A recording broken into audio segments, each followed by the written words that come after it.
sea. So don't go swimming down in the south unless you want balls in your mouth. Balls in your mouth. Balls in your mouth. Don't swim in the ocean, you'll get balls in your mouth. Balls in your mouth.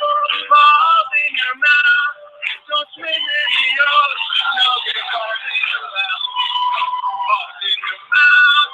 Balls in your mouth. Don't swim in the ocean, you'll get balls in your mouth. Balls in your mouth.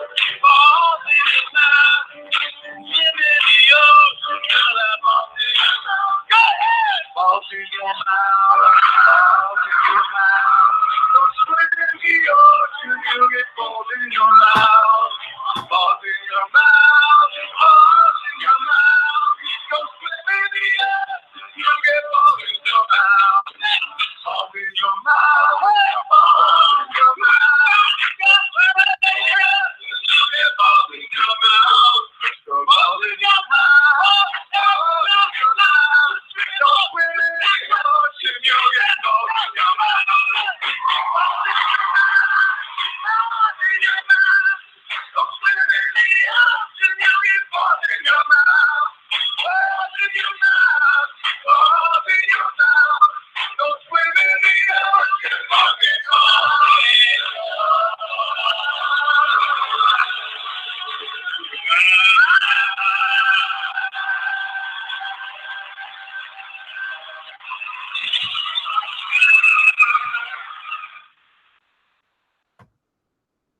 Ladies and gentlemen, I am your host, Dean Ambrose. This is Miss. Welcome to the Ambrose Asylum. Now we have some serious investigative journaling on tap for tonight, so let's get right down to business. Please welcome my guest. Try to be nice. Stephanie McMahon. Investigative journalism. Understand the body planet later. I am Truth from Guardians of the Galaxy. Ambrose may win a Murrow Award for this segment. The state of journalism the way it is today, I suppose journaling is probably right up there with the best of them. Be careful what you ask for. Stephanie asked this forum.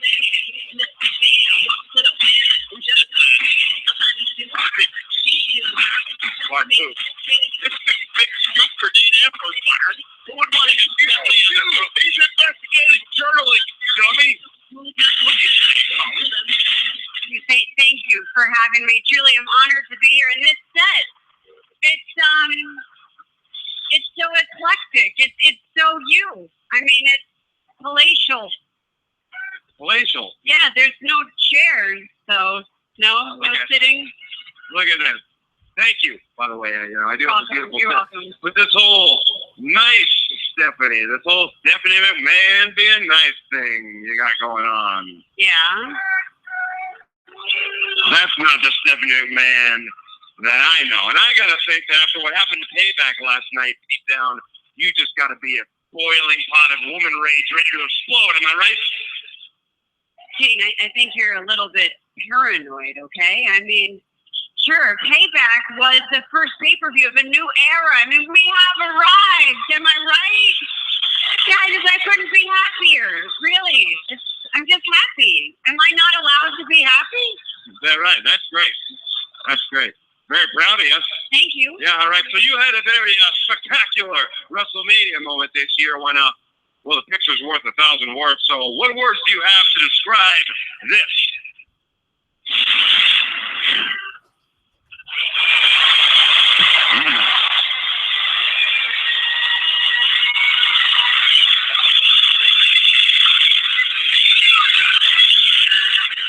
Look at that. Speared right out of your Tina Turner boots. Well, you know what? At WrestleMania, I got a little overzealous, and I got in the ring where I didn't belong, and I argued with the referee, and obviously, Roman Reigns taught me a very valuable lesson. Mm-hmm. And learning lessons, can hurt. Speaking of things that just gotta hurt. After 7 years away, your brother Shane McMahon returns to Monday Night Raw. To a hero's welcome. He's beloved. Everybody loves him. Everybody loves Shane O'Mac. Everybody loves Shane.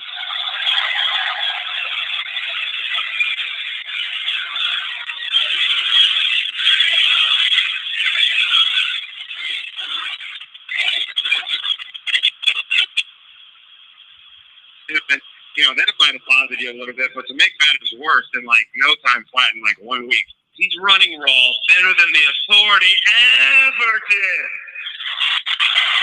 And that's got to sting, right? Well, I'm not so sure I agree with the second half of your statement, but since you're asking a question, I mean, regardless of the reason that Shane abandoned the WWE Universe for 7 long years, I mean, they love him, and I think that just speaks to the loyalty of the WWE Universe, and that loyalty is very much appreciated. It is.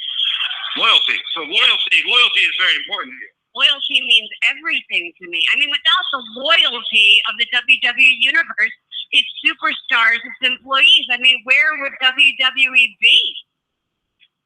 Loyalty is a big thing, and it's very important to you, I can see. And you've shown that through your whole career here at WWE. You've been here for years. You've never left.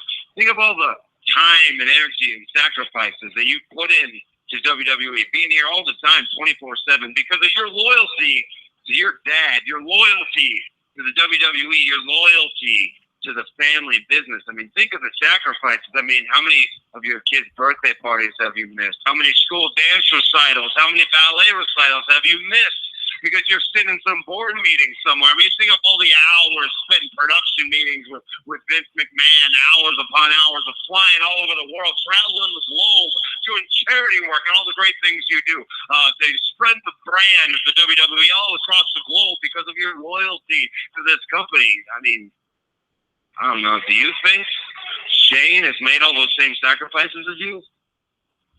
Do you think Shane McMahon has made all the same sacrifices of his time and his energy, his family over the last 7 years as you have? I mean, I don't think so. I mean, if that were me, I got a feeling like that would burn me up if Shane McMahon comes back after 7 years and your dad lets you guys both run Raw. I mean, that's going to make you, going to get you pretty hot, right? It's going to grind your gears, huh? It's going to get you a little upset, right? That's just going to burn you up inside, huh?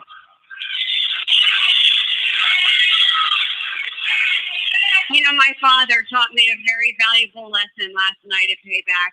Learning a lot of lessons these days, and that was that sometimes things just need to change. That was exactly why he granted control of Monday Night Raw to both my brother and I. And now I think it's time that I apply that lesson to you. I mean, Dean, you've been doing the Ambrose Asylum now for what, like 3-4 weeks? I mean, I think it's time for a change, don't you? It's a new era. I mean, Shane helped create the Ambrose Asylum, and so now I am going to officially cancel it.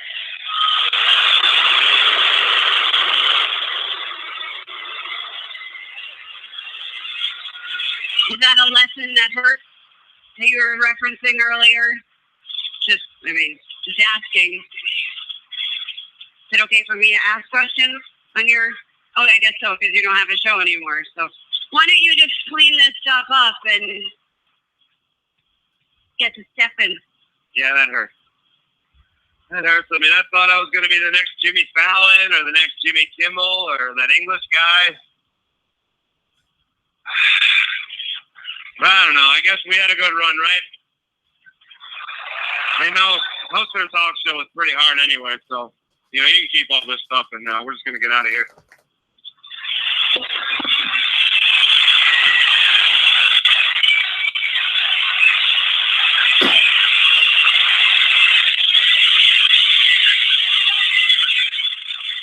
But hang on a second, because I'm not going to leave Monday Night Raw with a hole in the show. So therefore, I'd like to introduce to you the returning host of the Highlight Reel, Chris Jericho! This is awesome. This is like Johnny Carson, returning to late night television. From the dead. Like it's Sullivan coming back to late night television. It's a little more modern than he's ever coming down. Chelsea Handler. He's back anyway, Jimmy got Netflix. Like John Stewart coming back. Okay, we get it enough. This is incredible. But that exalted group. Well, Ambrose did that last night by beating Jericho at Payback.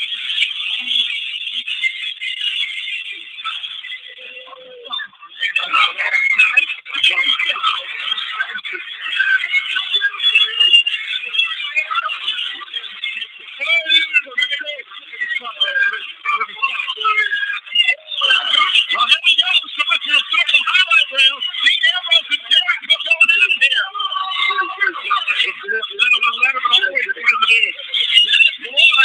Continues.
My little Brandy Ambrose.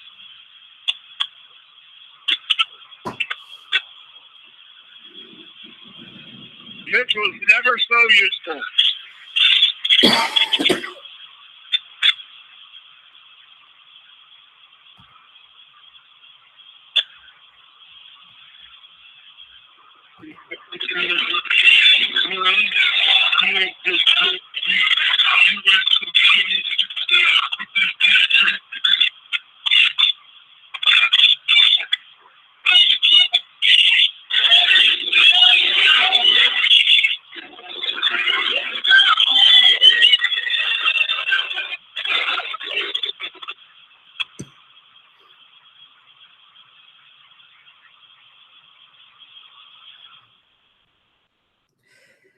What's up?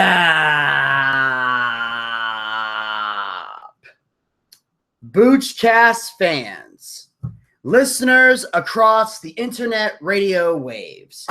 This is Vinny Bucci, aka the Booch, and this is that time again, once again, yet again for the BOOCHCAST. What's up, everybody? It is Wednesday, May 4th. 2016. It is high noon on Hump Day. That's right. It's that special day of the week where the Booch is saying, make sure you are humping the one you love on this special day. Also, May the 4th be with you. God, I love saying that. I look forward to it every year. I really do. May the 4th be with you. And it's so apropos now that Star Wars is back into the mainstream. As we all know, this past December, we had Star Wars The Force Awakens officially come out. Absolutely fantastic movie. If you have not seen it yet, I don't know what is wrong with you. You need to see it, and you need to see it right away, especially if you're a Star Wars fan, because it is the best. Of course, I believe sometime, I think at the end of this year, beginning of next year, we're supposed to be getting Star Wars Rogue One is supposed to come out very, very soon. I think there's a trailer out there somewhere. I haven't had sadly, I've not had a chance to see it yet, but if you haven't, make sure you check it out. I myself will be checking it out later today. I might talk a little bit more about it tomorrow on the show. But I know that it's supposed to be the moment. It's supposed to be a transition movie from the time after Revenge of the Sith, but before A New Hope. It's kind of that little gap in between, and it's a continuation story.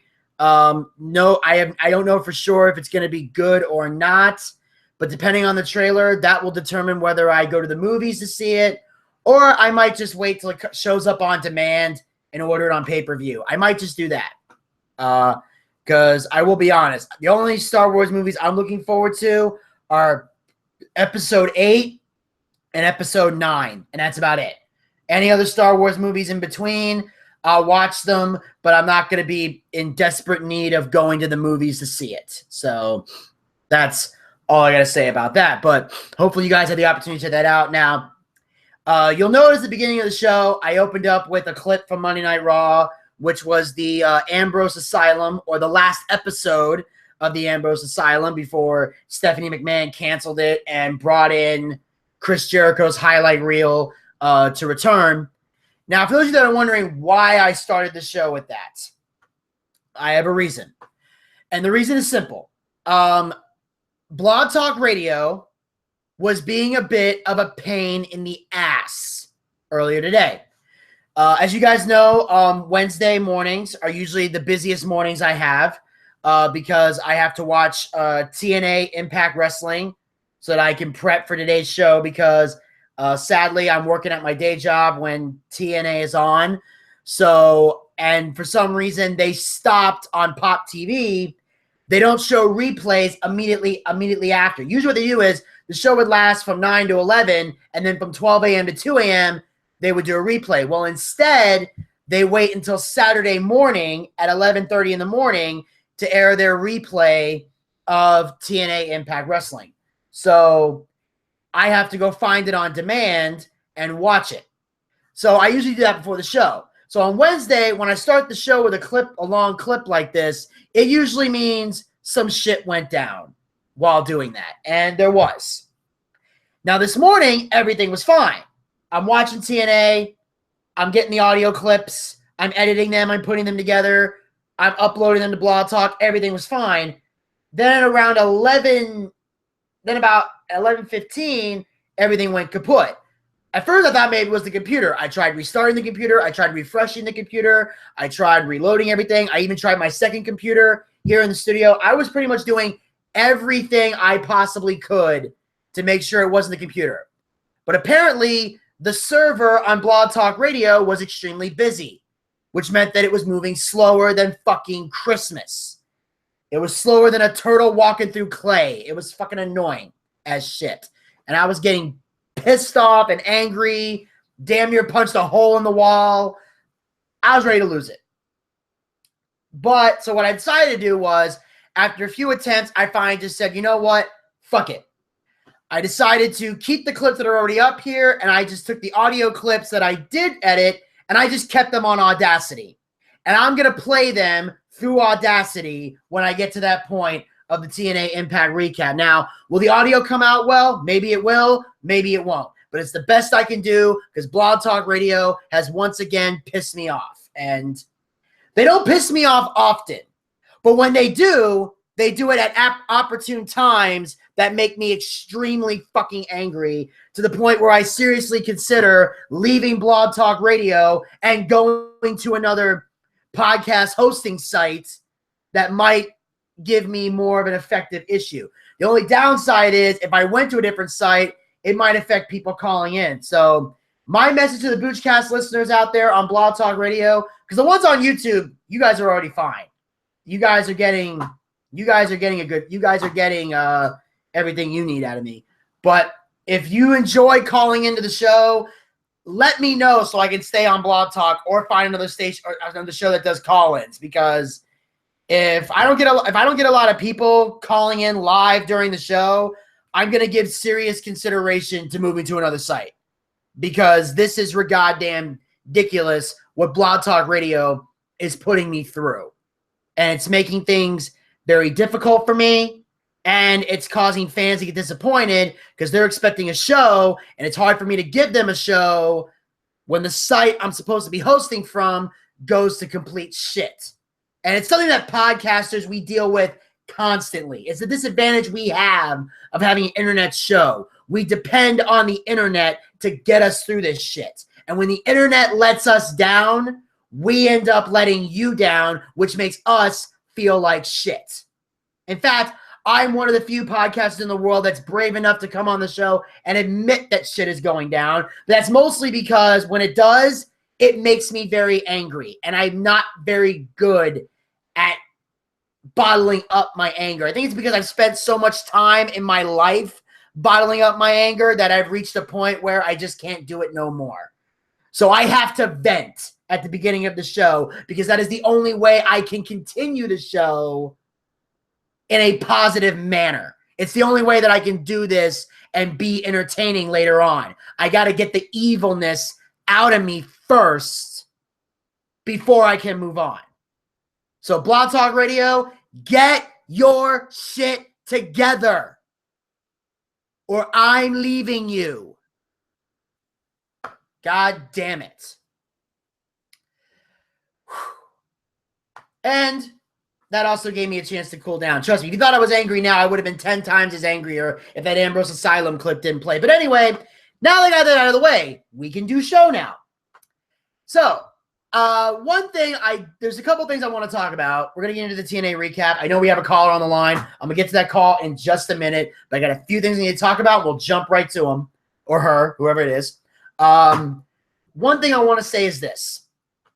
Very, very excited for the show today. I have some positivity. I got the negative stuff out the way, and now I can celebrate. And I can say one thing for certain. I'm so happy about this. I can't even begin to describe. In fact, while I was at the Big Orange Box yesterday, there was a moment where I was extremely fucking pissed off. And I'll tell you the story. I had a woman come in that was going to buy this metal bucket. The only problem is there were two metal buckets stuck together, but she couldn't pull them apart. So she said she only wanted one bucket. Can you pull us apart? Well, these things were so incredibly stuck together, it was damn near impossible. I actually ended up leaving the register, going into the back, and I was pulling them apart. I was getting 2 or 3 people to help me. I was trying to use a clamp, everything. Some person said try wetting the outside and the inside like hot, cold water should separate. That didn't work. All that did was cause a big spill on the floor that I had to fucking clean up. And I go through all this for about 10, 15 minutes. Finally, I go outside, I take the buckets, and I bang them against this pillar as hard as I can. And finally, I get the buckets to separate. So I come back, I'm holding these buckets up, and I actually remember screaming at the top of my lungs, I am all that is man! Because I was just so freaking frustrated. It was the only nice thing I could think of to say, because I really didn't want to say, I finally fucking got it done. But you can't say finally fucking got it done when you're on the clock. So I went with, I'm all that is man, which made the lady laugh. But then she sees the dent on the side of the bucket that came from me banging against the pillar. I said, oh, we can get a rubber mallet and buff that out, no problem. This bitch says to me, no, let's go get a different bucket.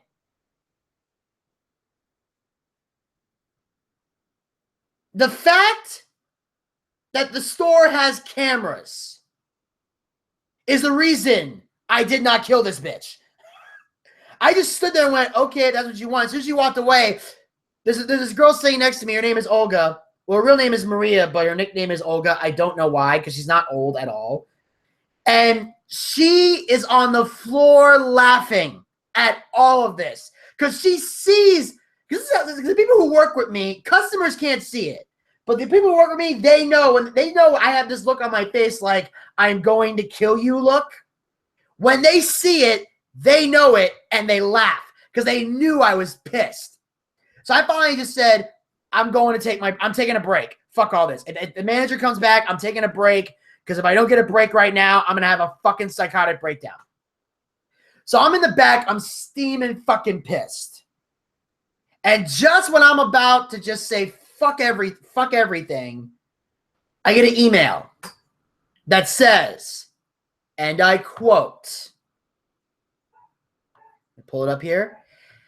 Ted Cruz has withdrawn from the GOP race as his loss in Indiana all but assured Donald Trump's nomination. That's right, ladies and gentlemen. Ted Cruz is out. Donald Trump he's not officially the Republican nominee for president, but he might as well be because the other guy, Joseph Cage, he's got like, 100 something. He ain't going to catch up. And the only reason that fucker even stayed in the race was because the Republicans were conspiring together to take down Trump. So he stayed to help the party, not himself, which proves that Cage, like everybody else, like all the other politicians, are puppets to the party. Well, the one without the puppet master got the nomination, which means it'll be Donald Trump against either Bernie Sanders or Hillary Clinton, which, by the way, Bernie won Indiana, so even though he hasn't quite surpassed Hillary, he's pretty damn close. If Bernie can nab a couple more states, and if he can get a good comeback in June, he could beat Hillary, which right now is my biggest concern. I'm going to be honest. I'm not the biggest Bernie Sanders supporter on the planet, but I despise Hillary Clinton with everything I've got. You all know this. I hate Hillary more than anything else. I think she's the most evil politician that has ever gotten into the world of politics. And if she becomes the president, America is fucked if that happens. So I may not support everything that Bernie wants, but I believe in anyone but Hillary. So I'm hoping Bernie gets the job done, and it's between him and Donald. But Trump got the nomination, which means at this time, I am proud to say, Donald Trump, the Republican nominee for president.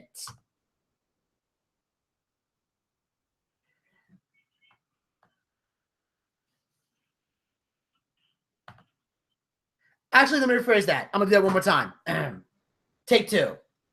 Donald Trump is the Republican nominee for president of the United States of America.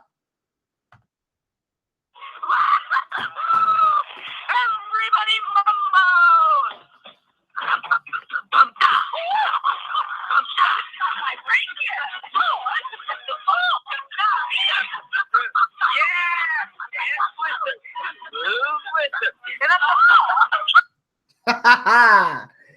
Yes! They said it couldn't be done. They said it was a joke. They said it was a publicity stunt, but no. The Donald is one step closer to Washington, which proves one thing and one thing only. America is truly ready for a change. All right. Shane McMahon was right. It is the beginning of a new era. And also, in a lighter side of news, there's one other thing I want to talk about, and that is, and this is just a personal thing for me. Yesterday, I finally finished season 2 of Daredevil on Netflix, and I can honestly say it is without a doubt the craziest show I have ever seen. It really is. Like, I had never seen a TV show with so much twists and turns, so much blood and gore. Like, usually I see this in horror movies. I never see this in a TV show, but it just goes to show that Netflix, there's no restrictions on these guys, pretty much. Netflix will go all out with everything they do, and I love it. I endorse it. I enjoy it immensely. Now, there is a lot of other things I want to talk about with Daredevil, but I'm going to wait until Monday to give my full review of season 2 of Daredevil. And the reason is because Desmond, my co-host, my Monday, Tuesday co-host, he was the one that convinced me to watch Daredevil in the first place. If it wasn't for him, I wouldn't have even watched it. Because after Ben Affleck's atrocious performance as Daredevil, I was turned off by all of Daredevil, period. But he convinced me this was different, and he was right, and it was great. So we talked about season 1 a few weeks ago. So now I'm proud to say that on Monday, when Desmond appears back on the show, we're going to have a full discussion of season 2 of Daredevil. So I'm just going to say right now, I loved it. I enjoyed it. It was amazing. I look forward to season 3, which I think is coming out in a couple of years because Marvel's going to be working on some spin-off shows based on Daredevil. So we'll talk more about that on Monday's show. So that's going to be a little teaser for them. But I will say now that I've finished that, as you guys know, I have like certain level of shows that I like to watch on Netflix. I've been looking at different TV shows and saving them. And basically after I binge watch one, I'm going to binge watch the other and put them all together. But some of these are exceptions to the rule. Like, for example, if I binge watch an old TV show that I've seen since I was a kid, for example, VR Troopers and Pee-wee's Playhouse, which were the last 2 shows that I binge watch, or The Cleveland Show. Those are shows that are already done. I try to binge watch all the way to the end. But if a new show that I like is coming on, like F is for Family, and Fuller House or Daredevil, if a new season pops up, I'll take a break from whatever I'm currently binge watching to watch those shows. Like, because those are shows that are still ongoing and will have new seasons coming up. But until season 2 of F is for Family or season 2 of Fuller House or season 3 of Daredevil, I'm going to be honest. The next show I'm going to watch is Animaniacs. I've been waiting to talk about this. The best of the Animaniacs is on Netflix. Hello, Nurse. The Warners are out of their tower causing havoc again, and boy, have we missed them. While Netflix releases the list of movies and TV shows coming to its streaming services every month, the addition of all 99 episodes of Animaniacs, the WB cartoon that ran from 1993 to 1998, managed to happen under everyone's noses, as if it were on Pinky and the Brain's plans. Much like Tiny Toons, the show managed to poke fun at the powers that be, all while entertaining children and amusing the adults who had to watch it. So now the nostalgia is on full blast, as fans discovered over the past few days that yet another one of their childhood staples is available to view once again. And everybody was like, oh my God, the Animaniacs is on Netflix now? Bye. That's from @HonestlyJohn. According to @Eric Mall, Animaniacs is now on Netflix. This is not a drill, people.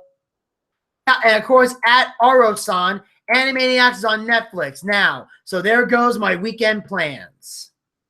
Totally insane. And of course, Yakko Pinky, he says, are you pondering what we're pondering? Animaniacs is back on Netflix. Now, no jokes. Well, except in the show.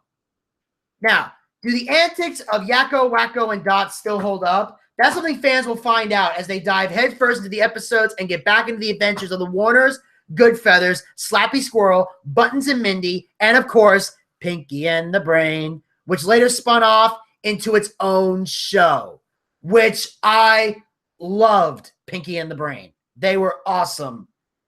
I mean, it's amazing. It's by far one of the best shows out there, and I, for one, enjoyed it as a kid. And of course, this episode has some of the classic, some classic episodes, which I'm going to be honest, I'll wait till a later date to talk about these. But one thing I'm definitely going to say is I loved Animaniacs as a kid.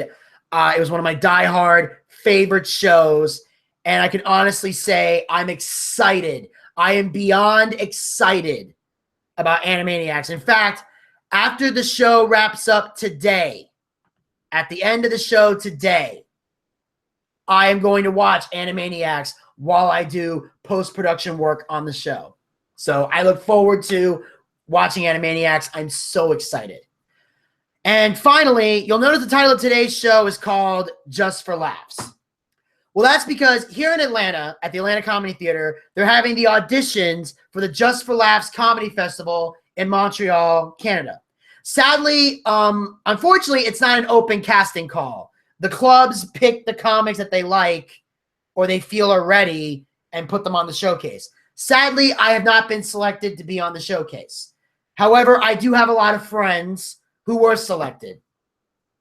People like Steve Brown, who I opened for a few months ago, and I'm supposed to be working on a TV pilot show with him. So if he happens to be back there, if he happens to be there tonight, because he was there last night, because the auditions was 2 days in a row. One was last night, the other was tonight. I couldn't go last night for obvious reasons, but I'll be there tonight to support some friends that are going to be in it. But of course, we had Jamie Ward, good friend of mine, who auditioned last night. Joel Byers, another great comic who auditioned last night. Tonight, my friends Carlos Rodriguez and Josh Harris will be auditioning. So I'm going to go down there, show my support. And also, there's a Q&A session with the guy who is the casting director for the Montreal Just for Laughs show and books the show. And Just for Laughs is one of the launching points of stand-up comedy. If you get into Just for Laughs Festival and you do well, it can catapult your career. So I hope to one day be part of the Just for Laughs Festival. And I wish the best of luck to all the Atlanta comics that are selected to audition. Some of you I know, some of you I don't know, but either way, if there are a lot of friends I have that are on this audition that deserve to be there.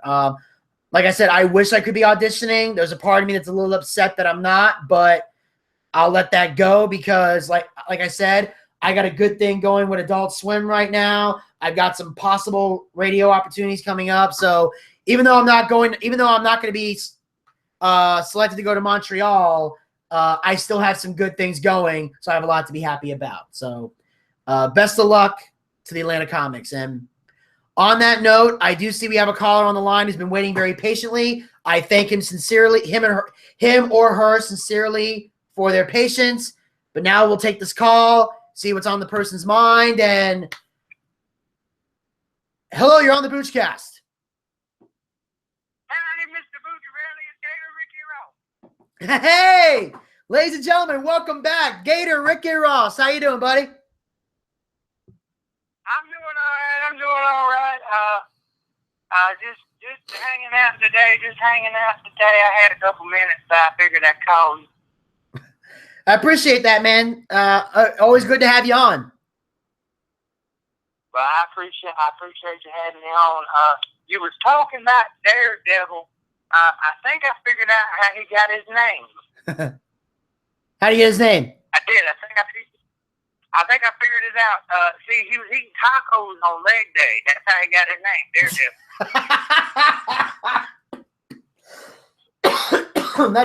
That definitely takes some courage. So, you may be onto something there. I don't do it. You don't want to eat no tacos on leg day. End up in the bathroom, scattered and splattered, looking like a Picasso painting up in there. You don't want to do that. That ain't good. That's not good at all, especially with how crazy Picasso was. You look at a Picasso painting, you automatically look at him and you think, dang, he was on good drugs, wasn't he? And Picasso paintings used to make me so mad because every time, because when I was a kid, I was just as messy as he was, and my art teacher used to say, "That's not a painting," and then I go, "You just showed me this in a book 3 days ago. You don't know what art is. Why are you teaching this class?" Mr. Booch, really? Yes. Didn't ask for your life story. No, you didn't. I apologize. I got another question for you. Why did you replay that clip from Raw where, sorry, I'm tearing up again, where that very mean man, he defiled Mitch. He defiled him. I know. I'm sorry to bring up that painful memory back. It was just that I had a lot of technical issues with the show, and I needed that was the longest clip I had, so I had to play it while getting some work done.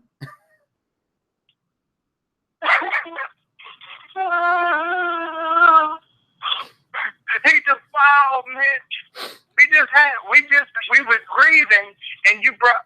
See, this is terrible. We was all grieving, and you decided, well, they're grieving, I'm going to go ahead and pour salt in the cut. That ain't cool, man. It was unintentional, Gator. I assure you. I apologize. That ain't cool. Pouring salt in the cut. We in here grieving. See, I don't went to look. We went this morning to a funeral. Well, it was kind of a memorial. We had a memorial for Mitch. It was wonderful. I sang that song. The Kermit the Frog sang. It's all right being green. Yeah. I sang that song, Mitch's memory. That was we had a beautiful funeral. That's awesome. That's great, man. I wish I could have been there. We did. It was wonderful. I spoke a little bit. I got up and I said, what can I say about Mitch that hasn't already been said? I'm sorry. I'm getting a little flustered, but I'm sorry. It's okay. It's okay. I said to him, I said, Mitch was so useful. Mitch was so useful. He was a good plant. I didn't know what to say, man. I was sitting there crying like a baby that done had hot sauce put on his tongue, man. I was so upset. I know it's not easy. It was not an easy thing to see. That was so terrible. And then you went ahead and replayed it. Terrible. You're a terrible person, Mr. Booch. You really replaying that kind of make us all feel bad about Mitch again. I know. I'm sorry. I'm sorry. Lord, I apologize.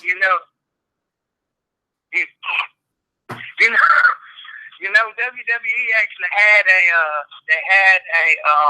thing up on the website. It was vote for the new name of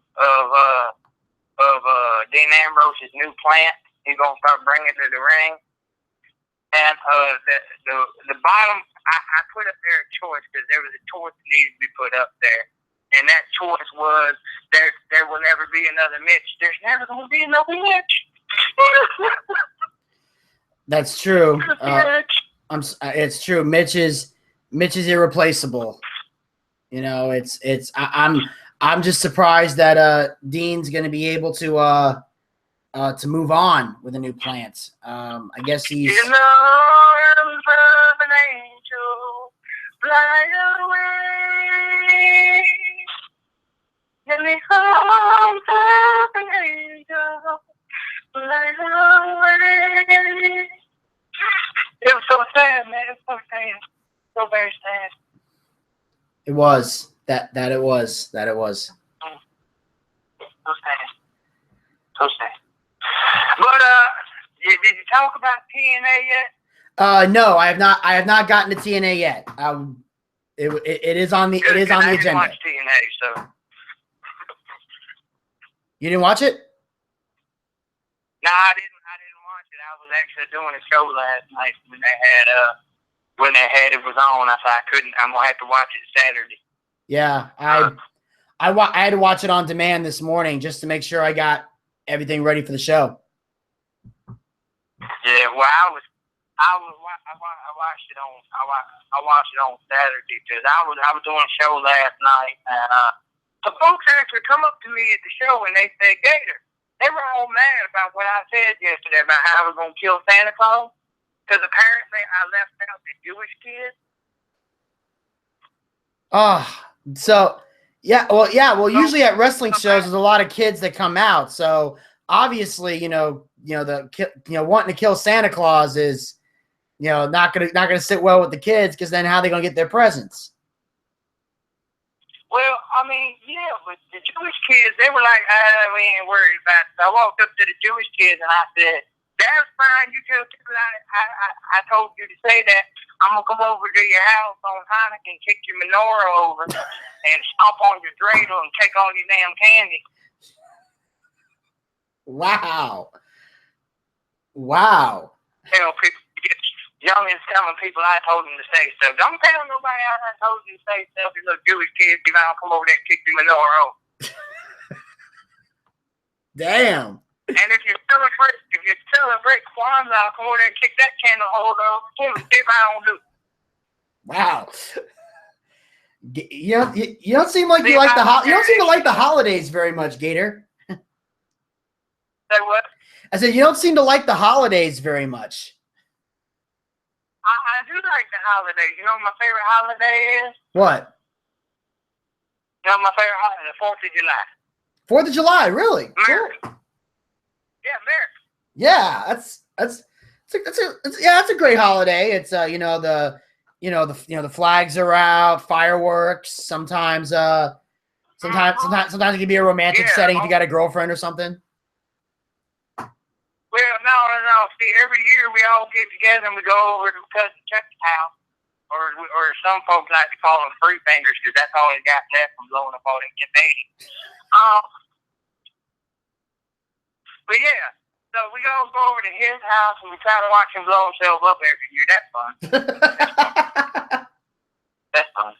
Now, is he actually trying to blow himself up, or is he or does he just lighting fireworks and he fails miserably?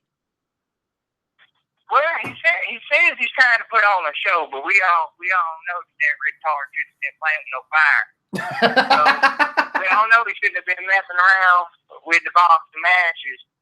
He's kind of like my cousin Steve. See, my cousin Steve, he got all them piercings and stuff. And the way I look at it is, you got all them piercings and stuff. What you been doing? Playing with a stapler in our classes? Well, damn, I hope he's all right. Yeah, he's like, well, Mr. Booch, really, give me a second. I got to, hold on a minute. Hold on. Give me a Okay. second. All right, well, we're giving Gator Ricky Ross here a second. He's taking care of some business, but I do want to say that if anybody out there is still grieving over Mitch and the loss, I do apologize if bringing back that audio clip did stir up some old wounds. I know it's been a couple of days since this incident has happened, but like I said, I just needed a long clip to play while I was trying to get things done. There was one clip I wanted to play, but I felt like maybe since we didn't get a chance to play that audio clip due to the lack of time restraints on Blog Talk Radio, I thought I'd play it today to kind of open the show and fix things. Mr. Booch, you ready? Yes. I'm back. I'm sorry. Grandma fell down the stairs. She's all right. She's all right. Oh, well, at least she's okay. She's all right. She's all right. But I do got to get ready and roll off of here. I know I had a little bit of a short visit from the Gator today. I got to get ready and roll to the doctor. I was serious when I said I did break my arm, so I do got to go get that checked out. All right. Well, obviously, hopefully your arm will be okay, man. But as always, we're definitely. I'm always excited when you call in, so I do appreciate you taking time, whether even if it's short. I always appreciate you taking time to call in. Well, I might call in tomorrow. I might call in Friday. I might call in Monday. I don't know yet. It just depends on which way the wind blows. So, absolutely. Hopefully, it's blowing. I might. I don't know. It all depends on what's going on. Like I told you yesterday, I'm like herpes. I come back. So very loyal. Very loyal. Very loyal. Trust me, I do enjoy talking to you. This is more exciting when we had that team for distance contest, that family reunion a couple years ago. My aunt Ophelia won in the second round. So that was fun. Sounds like it was. Oh, it was fantastic. But yeah, I'm gonna go ahead and get on the road and roll on, and maybe we'll see you tomorrow. Maybe we'll see you on Friday. Maybe I'll come back on Monday. I don't know. Like I said, wherever the wind blows, whichever way we roll, I don't know. I'll be there for you. These 5 words I swear to you. Well, I appreciate that, Gator. And like I said, whichever day you decide to call in, we'll definitely have you on. Oh, well, I appreciate that. Daggone, I can't think of another song. Shit. Hold on, I'm thinking. All right. On the road again. Just can't wait to get on the road again. I miss Bucci really. I find love is making music with my friends. And I can't wait to get on the road again. Awesome. And that, ladies and gentlemen, was Gator Ricky Ross. Always a pleasure to have him on the show. Glad he got to come on the air and hang out with us and just have himself and just have ourselves a great time. And I'm excited. I'm super excited because coming up today here on the BOOCHCAST, we're going to have so much to talk about now. Of course, like I said, it's always a pleasure to have Gator Ricky Ross on the show. Now, if anybody else is listening, if you'd like to call into the BOOCHCAST right now, the number is 347-838-8433. Again, that number is 347-838-8433 is the number to call in to chat one-on-one with the Booch here on the BOOCHCAST. Now, of course, if you're listening to this in the archives or if you're watching this YouTube video and it's after 2 or 3 o'clock, chances are if you call in, nothing's going to happen. But if you're truly tuning in live to the show right now, between 12 and 2, you can call in right now. 347-838-8433 is the number to call in to chat one-on-one with the Booch today here on the BOOCHCAST. And I will be back. I shall return right after this. Side home school. It's a new sheriff in town.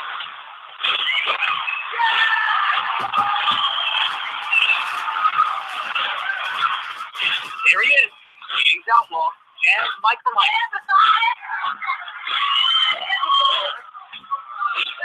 This cowboy is cracking his whip on the haunch of this crowd, and they love it. How do you describe something like that? He just uses everything at his disposal. The movement, the music. Oh, and it just nails the triple axel. Surfing a tsunami of swagger right now. You know he is? That's right.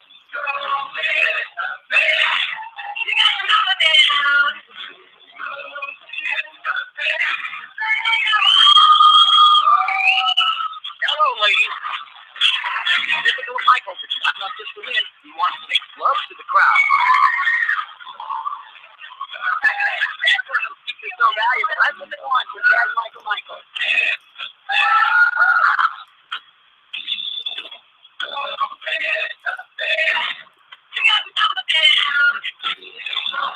is just Chris McElroy, a very public note. It's all out.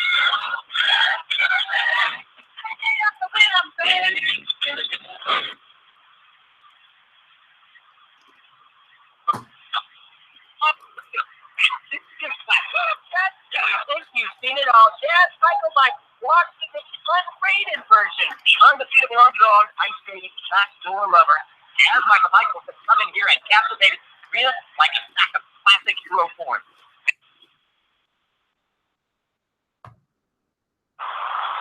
Did you ever lose somebody very important? A lot of fun here. Well, I did. Family left. I got through my loss by doing walking.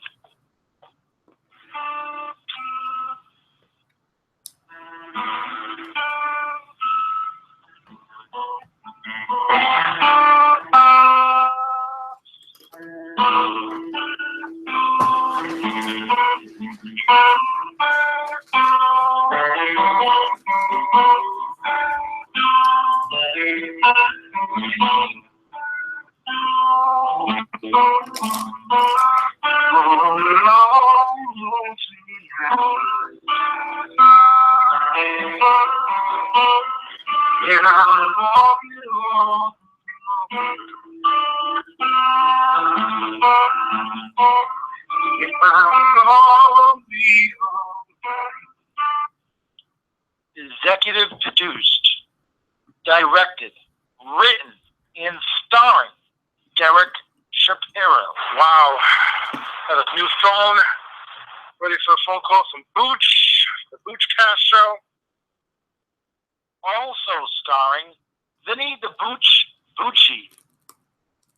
That was a great segment we had there on the Hulk Hogan controversy. Coming up next, we have Jeremy, the famous walker from New England, who lost his wife and is currently going on a lot of walkathon, has made a lot of publicity for himself in the past 6 months. We'll chat with Jeremy coming up next, right here on the BOOCHCAST. Also starring James Buddy Love Herring. I've been training you for a while, and I know you're ready. Also starring Cassio, Ramon, Joe Bag, and Alexis. This interview with Billy Costa is awesome. It's a great interview. Sure. Just sounds orgasmic. The interview sounds great. Also starring Jasmine Lagares. I wonder where Jeremy is. He's supposed to be here by now. Also starring Serenity Rose, Maria Soto, Bruce Fields, Carmen Rosati, and Joe Jackson. I hope he calls me. It'd be nice. Hey, listen. Hey, how you doing? How are you? Oh, cool. So what do you think of the kids? You think they look like Amy a lot, or? Yeah, they look really nice. Jeremy. Also starring Trina C., Daniel Quick, and Mike Dion. Hey, Trina Man, how you doing? Well, Mr. Goldback, how are you? Hi, Donald. Truck driving. Good. How was work? Good. Guest starring Elliot Kittleman and news anchor Dan Janik. Jeremy, have a great adoption walk. Thank you very much, Elliot. All right. High five. Good luck. Thank you. I'm ready to do the heart walk, Dan. Jeremy, have a great heart walk. Thank you, and great to see you from NBC 10. I love you. Thank you much, Dan. All right, thank you. Go ahead. Right. Also, guest starring Billy Costa. Billy Costa, making sure we're Jeremy, I hear you doing amazing things. Tell me about it. Also guest starring David O'Leary and Sue Tab. And I always listen to you on Magic 106.7. You know? Thank you, Jeremy. Have a great walk. Thank you very much. Have a great Thank you. And guest starring Ramiro. Jeremy, you're here for the walk one more time. Walking comes out Wednesday, June 1st at 12 midnight on Movie Internet Channel, theYolta.com, on the front page, and on YouTube.com. Just put in Walking Movie Derek Shapiro. Enjoy nice music from Desmond Dagenhart.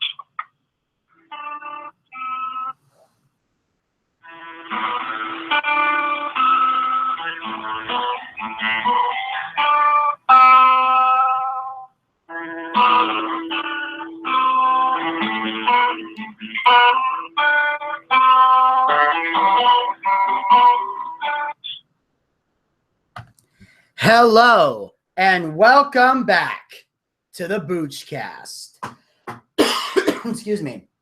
During the break, we played two very special clips.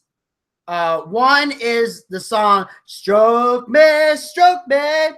Now, this wasn't the whole song. This was just a clip from the Will Ferrell movie Blades of Glory. And that's one of the beginning moments where his character, Chaz Michael Michaels, does his skating routine that ends up making him tied with his rival, McElroy, who they end up getting into a fist fight, which caused them both to get banned from skating and stripped of their medals. And basically, they end up being banned for life from skating until eventually McElroy's old coach decides to make them a pairs figure skating team, and they team up to try and win it all and bury the hatchet in their rivalry. Well, I played that because there they talk about, you better step aside, homeschool. There's a new sheriff in town. Well, that's kind of the message that Donald Trump is sending to the Republican Party now that Ted Cruz dropped out of the race. But the best part, we have breaking news here on the BOOCHCAST. Also, during the break, we discovered that Governor John Kasich of Ohio, that's right, the ultimate puppet to the Republican Party, and proved he was a puppet by staying in the election, knowing he couldn't win, just to pull delegates away from Donald Trump and teaming up with Ted Cruz and try to take him down. Well, guess what? It says here, John Kasich, the man who tried to portray himself as the adult in the Republican Party field, failed to win any state but his own. That's right. The only state he won was Ohio. And maybe a few others. I can't remember. But it says here, he has now decided to end his presidential bid, which means that Donald Trump is the only candidate for the Republican nomination. Donald J. Trump is the Republican nominee for President of the United States of America. That's right. Donald Trump can sit back, relax, and let Bernie Sanders and Hillary Clinton fight to the death to see which one of them will get the nomination. Well, now that Donald Trump's got the nomination, I'm going to sit back and pray to God that Bernie Sanders takes down Hillary Clinton. And then we'll have Donald Trump versus Bernie Sanders. And I can tell you right now, it's a win-win for the United States of America. If these two men become the Republican and Democratic nominees, then we know America will be in good hands with either candidate. So now it is official. Donald Trump is the lone candidate, which means one more time I can say, Everybody mambo!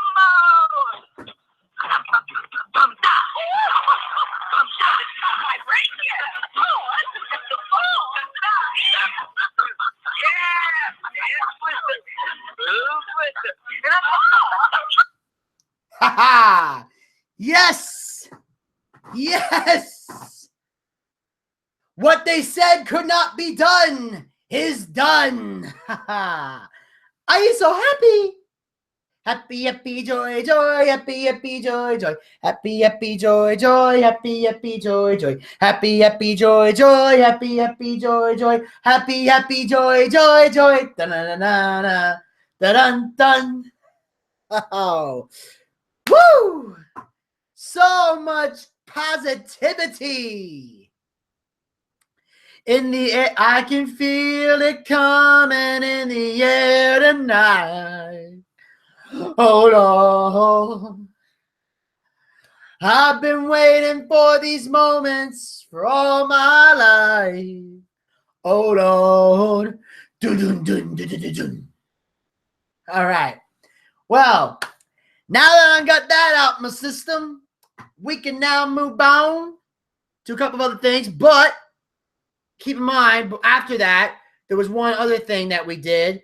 I officially played the trailer for Derek Shapiro's next upcoming movie, Walking, which I believe is going to debut on June the 1st. If what I saw in the video served me correctly, I'll double check that. But it's definitely coming out in June. And it's Derek Shapiro's latest film. Basically, in this one, he plays a man who's recently lost a loved one and walks across the country to kind of get his mind together and to talk about it. So it's kind of like a Forrest Gump thing. I just felt like running. And I was like, I just felt like running. I just felt like walking across the earth. They say you walk to clear your head, but I don't think there's a purpose in it then, because I ran for 3 years, 2 months, 14 days, and 16 hours, and my mind was not clear at all. It was just about putting the past behind me before I could move on. And I think that's what Jeremy's Walking was all about. But anyway, yeah, the Forrest Gump impression is hard for me to do. I haven't done it in a while, so I'm a little rusty. You'll have to forgive me on that. But the Walking show trailer is definitely great. Of course, Desmond's song New Hometown is in there, and that is an original by Desmond. That's not a cover. That's a song that Desmond actually wrote, and we'll definitely play that song a little later on this week on the BOOCHCAST. It's in rotation. So if Desmond doesn't get a lot of videos up and I end up running out of videos to play, then while I wait for him to generate some more, I can put, you know, New Hometown up and keep it in the rotation, especially to promote Derek Shapiro's movie Walking, which will be coming out in June. So be on the lookout for that. Of course, I'll be in there as myself, and I play the host of the BOOCHCAST. So for this one, there wasn't a whole lot of effort on my part. In fact, although I might take that interview and play it on the BOOCHCAST as if it's happening in real time, just to kind of make that happen. But ultimately, I'm going to enjoy playing, you know, showing that movie to you guys. You're going to love it. It's going to be fantastic, and I look forward to it. And that's the trailer for Walking here on the BOOCHCAST. And on that note, I want to remind everybody out there that tomorrow at 5 p.m. will be the next episode of Daytime Fighting League. As you guys know, last week the show debuted. I was the first episode, and it was a hell of a show. And a lot of good things have happened to me since then. And I look forward to seeing what's going to happen on the second episode, especially since I don't know what's going to happen. And obviously, if I did, I wouldn't give anything away. All I can tell you guys is if you want to see who, according to the brackets, whoever's fighting tomorrow, one of those two people will be my opponent in the second round. So if you want to see who the Booch has to face next, tune in tomorrow. Because I will be tuning, because I know I'll be tuning in tomorrow, because I'm going to be scouting my competition. I want to see who I have to worry about going in to the second round. So the next episode of Daytime Fighting League airs tomorrow on AdultSwim.com at 5 p.m. Make sure you check it out. And on that note, ladies and gentlemen, we will now commence with the TNA Impact Wrestling recap.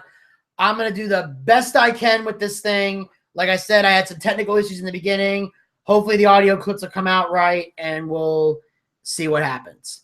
But TNA Wrestling opens up here. By the way, I want everybody to know that I'm currently operating on one laptop because I can't get the computer to cooperate with me. So I'm kind of just doing some simultaneous things. So I don't know if this is affecting your YouTube screen or not, because I have my studio thing kind of minimized, so I can have the everything side by side right now. So I got like the video right here, and then over here I got the impact notes. So if for those of you that are on Blog Talk Radio, if you're calling in and you're staying on the line for insanely too long, it's because I'm reading the impact notes and I don't see you. But don't worry, once I see you, I'll put you on. You know what? I'll finish my train of thought and then I'll put you on. That's a better promise I can make. So, of course, we have Impact opening up with clips of Bobby Lashley in a car. Apparently, they're showing us clips of something that happened earlier in the day. Bobby Lashley is in his car driving through a town, and apparently he's got something to say about Drew Galloway's challenge from last week. Galloway called me out to fight. Curry has his gym regularly. He's really ready to fight.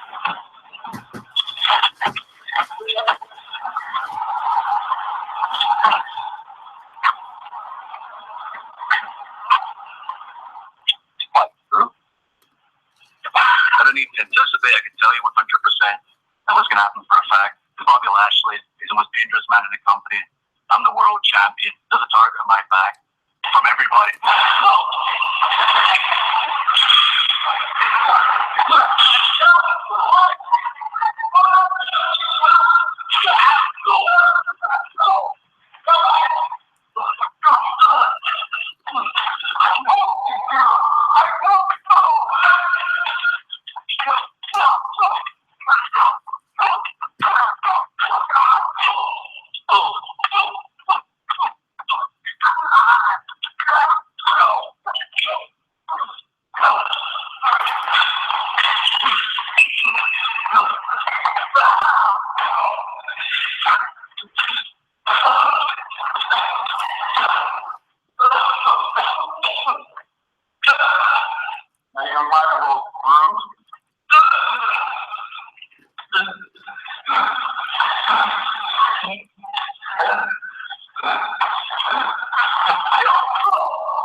Lashley got word that Drew Galloway was there. Remember, Galloway asked Lashley for a fight for tonight, but Lashley wanted to go earlier today. A wild and chaotic scene on what is going to be an unpredictable night. Well, unpredictable is definitely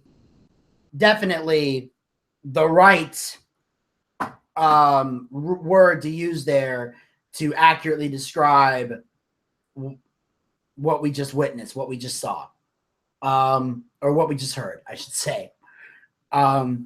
Because in that moment, you know, Bobby Lashley attacks Drew Galloway. He's in the gym. They go into an MMA cage. That's why he said you're in his world now, because we all know Bobby Lashley is also an MMA fighter in addition to professional wrestling. Excuse me. And so he's in there and he's locking in like an arm, and he tries to put like a cross arm breaker on him, but then Drew lifts him up and power bombs him to the ground. And then a bunch of wrestlers and guys that were working out in the gym and also in the cage, they come in, bust open the cage, and pull these guys apart and get them to stop fighting. But of course, this is only the beginning of what is already going to be a crazy addition to Impact Wrestling. And of course, you got to be very, very, careful about how you film stuff like this. And it's also very intriguing to see that I don't know if those guys were just extras in the gym that were asked to help out, or if they're like wrestlers that are like in TNA's like training camp or boot camp or whatever. I don't know how TNA develops stars, or if they even have a developmental program, or if they just bring people in and I guess they, work, and they just or they just bring people in from everywhere that already know how to wrestle.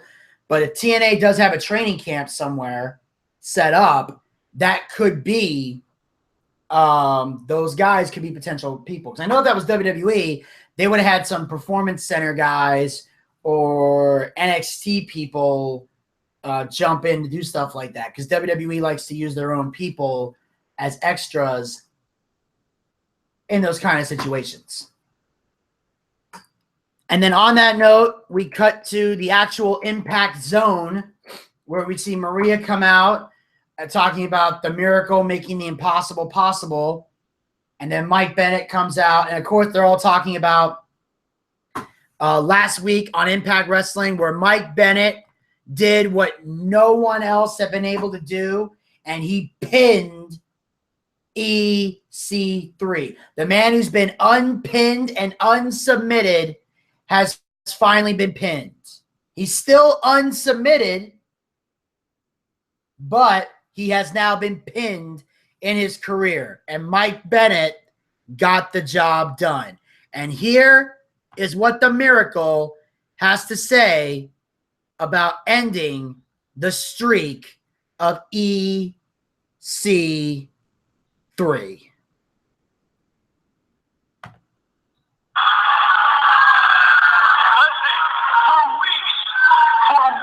I have been saying that I am the Miracle, and that I am going to change this place. And everyone's been saying, well, how are you going to do that? Well, let me think. I did what Sting, Bully Ray, Kurt Angle, Jeff Hardy, Lashley couldn't do. I pinned EC3. I truly am something special.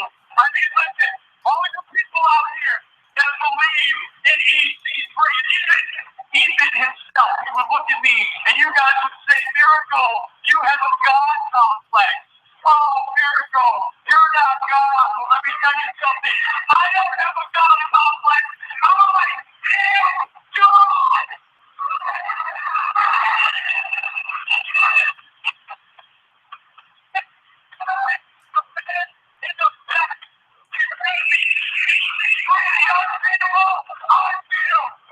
I have even been the world heavyweight champion to Delaware. So that makes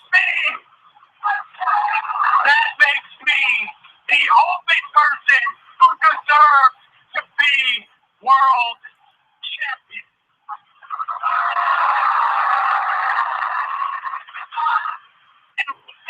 I become world champion. All you people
showtime, man.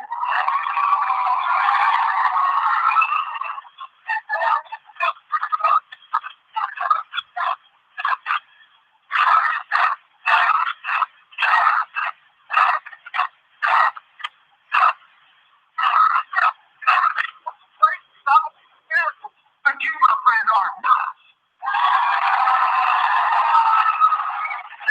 Jeff, hey, listen, look. Maybe when I said hurt your ego, I'm sorry you can't take the facts. But look, I respect what you've done, and hell, what you did to your brother, that was quite impressive, my friend. Good job.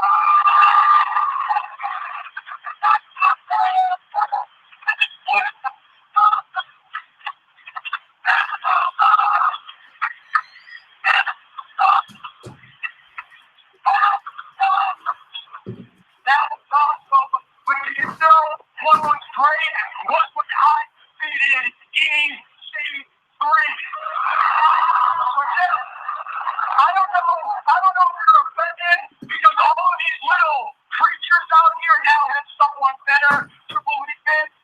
But Jeff, all of your creatures have now become Christ's miracles.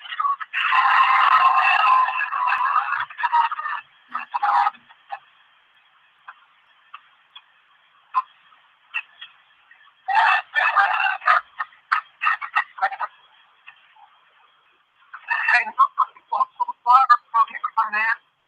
You need to battle me. Alright, Jeff, I get it. I see what's going on here. You want to hop on the coattail of the hottest star in professional wrestling. I get it. You know that I'm in line because the next world champ, and you want to do that to propel yourself into the world title picture because you couldn't defeat Drew Galloway. So I'll tell you what, Jeff, I'll do your song. I'm going to go back, and I'm going to talk to my good friend, Dixie Carter. And I'm going to see if she'll make maybe the main event tonight, me versus you. Maybe I'll do that solid for you, right? I'll do that for you. Don't worry. I'm going to go ahead. Thank you. I don't think we need to do Carter's permission. We'll do this right now.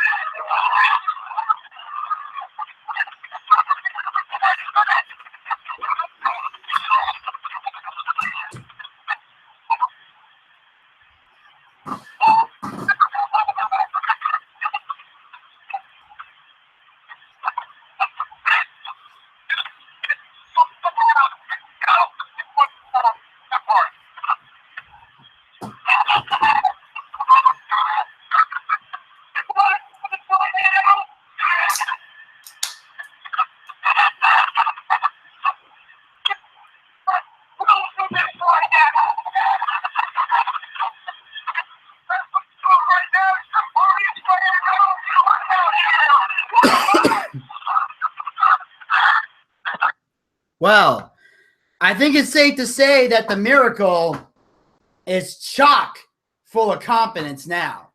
And you know what? I don't blame him. I don't blame the Miracle for being confident. You know why? Because if I was the Miracle, I'd be that confident too. He beat EC3.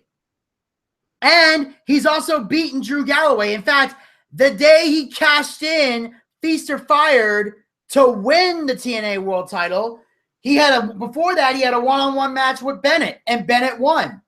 So I think Mike Bennett is more than capable, is more than ready to be TNA World Heavyweight Champion. As for Jeff Hardy, I gotta be honest. I don't want Jeff Hardy to be TNA World Champion. I'm gonna tell you why. First of all, the man's already been champion way too many times. Second of all, I like Jeff Hardy, but not enough to see him as a champion. I'm not that big a Jeff Hardy fan. I liked him better when him and his brother were a team. I always felt Matt was the better Hardy and deserved more, which is why I'm glad he got the great title reign that he got in TNA. I felt he should have been a WWE World Heavyweight Champion most definitely. But I'm just not really feeling Jeff Hardy as a world champion. But Doesn't mean I don't like to see him wrestle. So you can bet I was excited when I found out they were going to do this. And of course, they were chanting, you know, you're a joke and all that. But here's the issue that I had with this segment as well. I understand if, you know, this is what I don't like. If you can cheer and boo whoever you want, superstar. You can say you're a joke or you suck or we hate you or whatever you want to say. But you can't chant the words, you can't wrestle, at a guy like Mike Bennett. Mike Bennett can wrestle. You may not like his gimmick. You may not be a fan of his. But to say that Mike Bennett can't wrestle is the dumbest fucking thing I've ever heard. Is when someone chants, you can't wrestle, at someone who clearly can. Mike Bennett obviously can wrestle. Mike Bennett is a great wrestler. In Ring of Honor, he was a great wrestler from old clips that I've seen. But to say that Mike Bennett is not a great wrestler, that's the joke. That's the joke.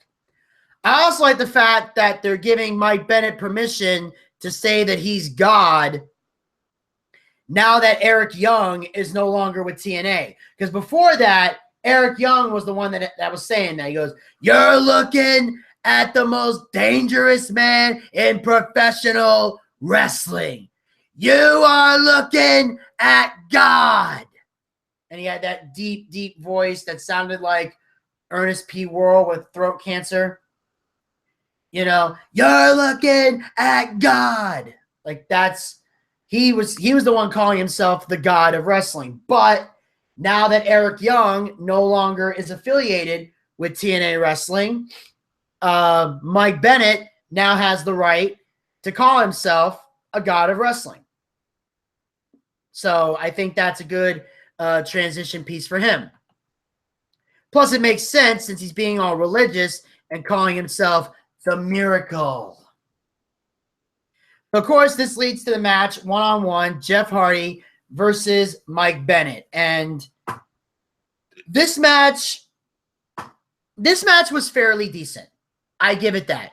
I think this match was, you know, kind of so-so, a little bit on the different side. Didn't really, not a whole lot of thrills with this particular match. It was kind of back and forth, basic action.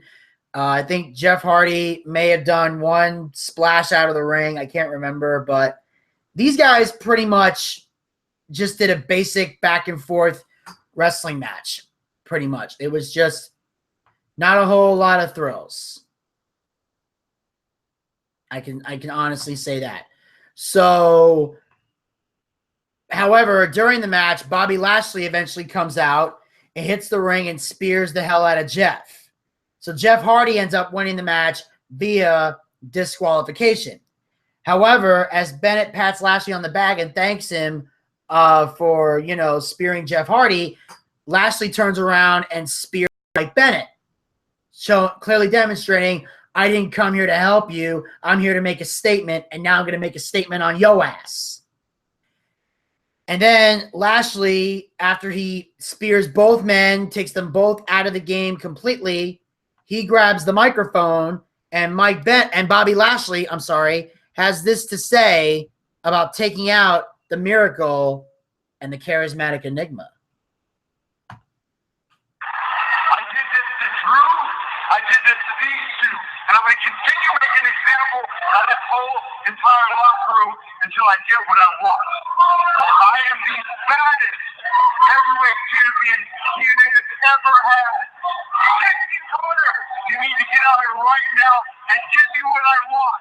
You need to give me the world heavyweight title match. And I'm not going anywhere until I get it.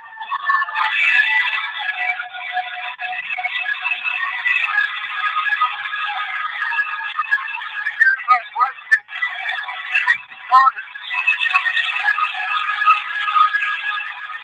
Are you seriously demanding I come out here and give you a world title shot? Yeah. Look, first you lost to Drew Galloway. Now, Jeff Hardy, Mike Bennett. I am the boss around here, boss. Not you. Wait, both companies. Look, I know you think you deserve a world title shot, but we don't hand out world title shots. They are earned, and they're earned in that race. People want to see that. And if you're upset, you know what they really want to see? They want to see a huge main event tonight, right? A main event, Jeff Hardy versus Mike Bennett versus Flash. Win that match is going to get the first shot at a world title against Drew Galloway. And that match is going to happen tonight. Hey, before you say thank you, one more thing, just to make sure everything plays out fairly, I have a very, very special guest recipe.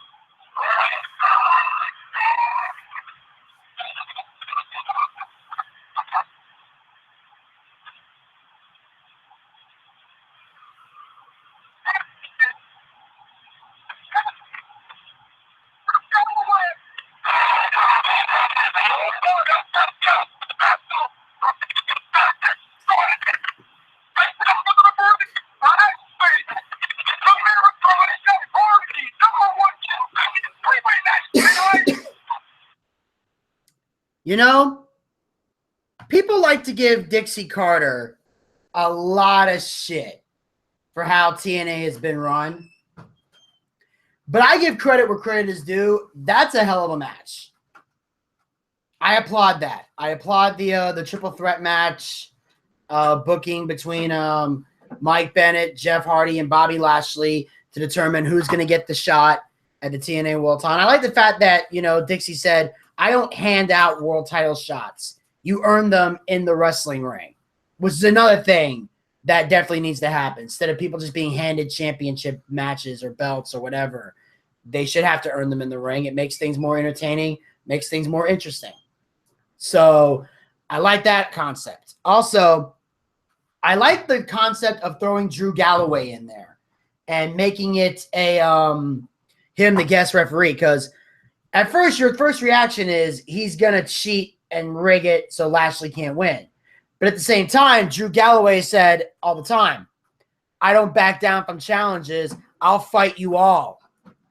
I am a fighting champion. I'll take anybody on. So you know Drew Galloway is not afraid to call this match right down the middle, because he doesn't care if it's Mike Bennett. He doesn't care if it's Jeff Hardy. He doesn't care if it's Bobby Lashley. He is going to defend that title and quite possibly retain it. But the interesting thing is, if one of these guys wins, where would it go? Well, here's how I feel. If Jeff Hardy wins, then Galloway should retain the championship. If Lashley wins, I'm probably going to want Galloway to retain the championship, because I like Lashley, but he's already been champion. He doesn't need the belt anymore.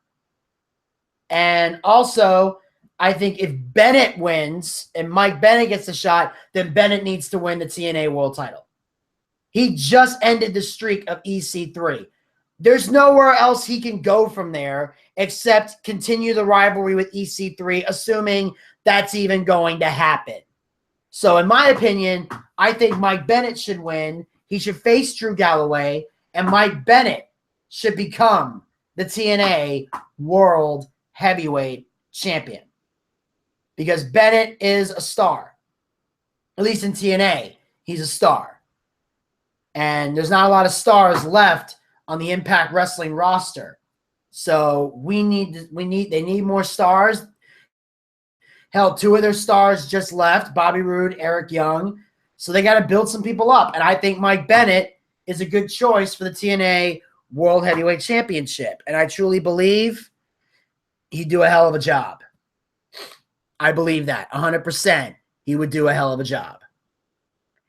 And on that note, we're going to move on to the next segment here. We cut to the backstage area with Decay.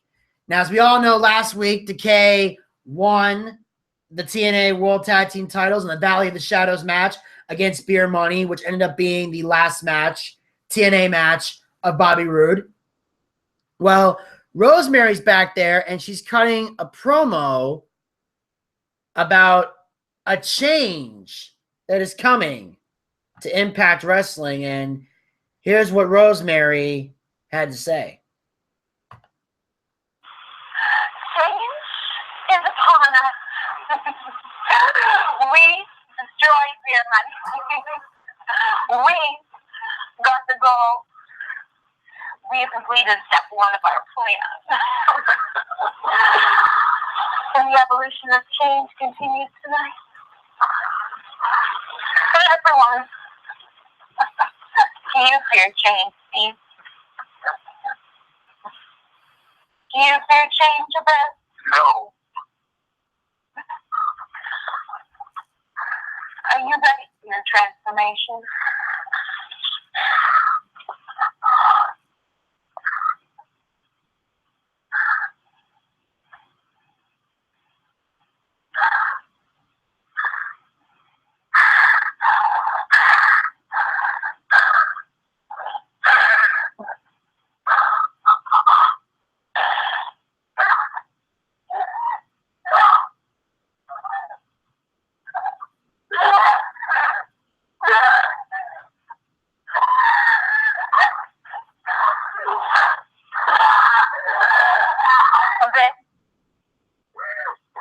Take off your mask.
Okay, I'm sure you guys are probably thinking the same thing that I'm thinking. What the fuck was that? Seriously, what the fuck was that? Well, apparently, Rosemary starts straddling, Crazy Steve. Now, not like straddling, like sitting on him, but kind of like holding his head up, opens up his mouth, and spits this mist. That's why he starts coughing and spitting up. So Rosemary sprays a mist into the face and mouth of Crazy Steve. And then with Abyss, she kind of walks over and just spits in his face. I don't think she opens his mouth or anything. And the whole time, they're lying there burning and spitting up. Now, apparently, this is some kind of cult-like initiation thing. It's kind of like in the movie Fight Club, when Tyler Durden had Edward Norton's hand out and he poured that chemical stuff on it and was kind of holding his hand out like that. And he's trying to take care of it, but he's grabbing his arm. And then he does that speech about change and everything. And then he says, now you can pour water in it to make it worse, or you can use vinegar and neutralize the burn. And he kind of makes him sit there with it. And then eventually he calms down. He lets go. His hand's sitting there burning. And he just closes his eyes to block out the pain. And then Tyler Durden would take the vinegar, pour it on the hand. And then he falls to the ground and grabs his hand in pain. It's like an initiation type thing, or something where you take a beating or you get whipped, or there's some kind of physical pain that goes through that, your transformation. And once you get past it, you're accepted as part of the group, as part of the family, as it were. So apparently that's what they just went through. Which, again, is making me wonder, is Rosemary the leader of the Decay? Or does it just not make sense at all? Because at first I thought maybe Abyss was the leader of Decay, because Abyss did all the talk, most of the talking. Rosemary occasionally would talk. Crazy Steve, he never said a damn word. Or hasn't said a damn word. And it looks like the Decay is going through some kind of evolution. But, of course, this is a moment that left us with more questions than answers, which is why after the commercial break, when we come back, the Decay comes out to the ring with Rosemary leads the Decay to the ring, and both Crazy Steve and Abyss have hoods over their heads, and she's using the tag titles as kind of a leash to lead them to the ring. Abyss is wearing a black jacket, different from the jacket he has been wearing for the last couple of years. And then you see Crazy Steve is in a suit, and we've never seen him wear a suit. So anyway, Rosemary leads them to the ring, and then this is what she has to say about the transformation of Decay. Decay. Decay.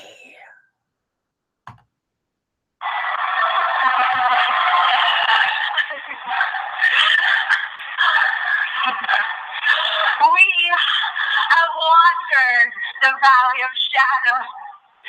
We have fought to survive. We destroyed your heroes. We are the death stealers. And two of our number now come before you, change men. Not just tag team champions, but he falls. Steve, the man without a voice, is silent no longer.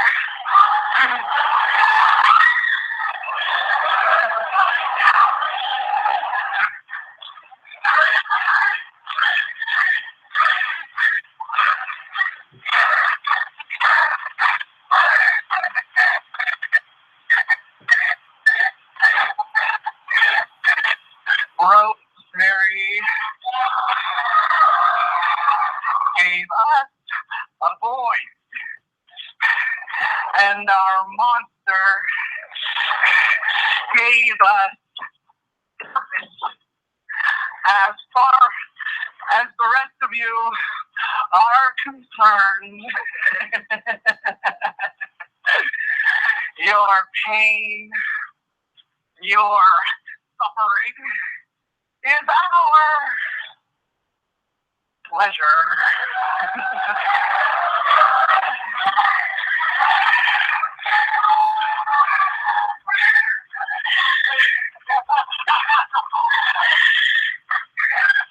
Out there, so many have sought to control you. Doctors, brothers, your father. We want only to set you free and show you your scars.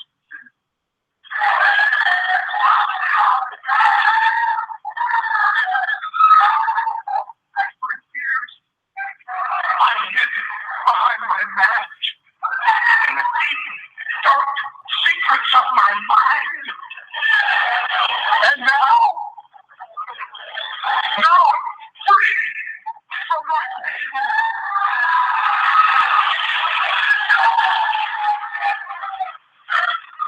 I'm free from my pain. And I am beautiful. I'm beautiful. I take joy in my beauty. I take joy in this day.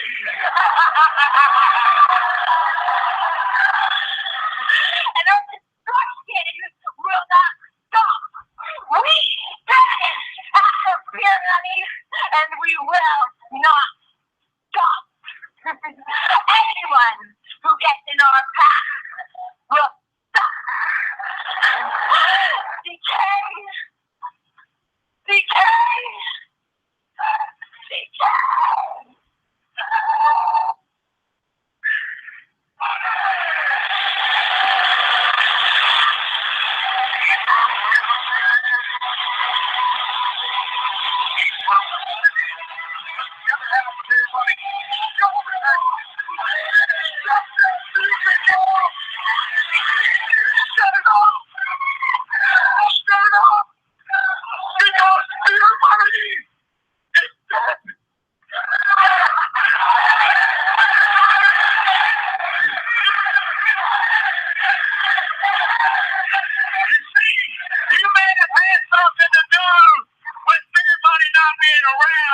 Right now, but you left me standing. And let me refresh your mind of who I am. I am the moonshine sipping, quick swimming, spiritually get Johnny Cash, listen, SLB from Middle Tennessee. I drink zero every day that is this day. Why? Because I am the cowboy, Jack, Walker, up and storm.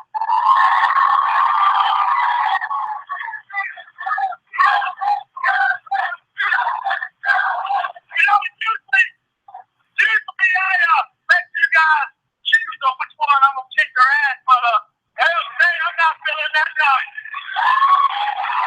There's all three of me in the ring. Let's have a party.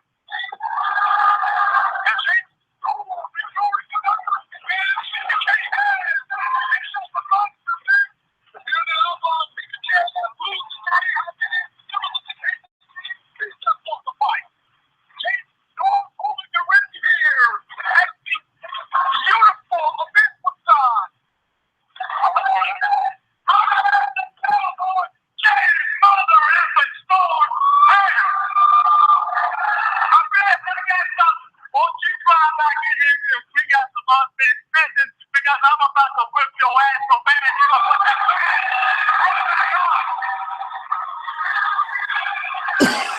the cowboy team going forward at the monster again.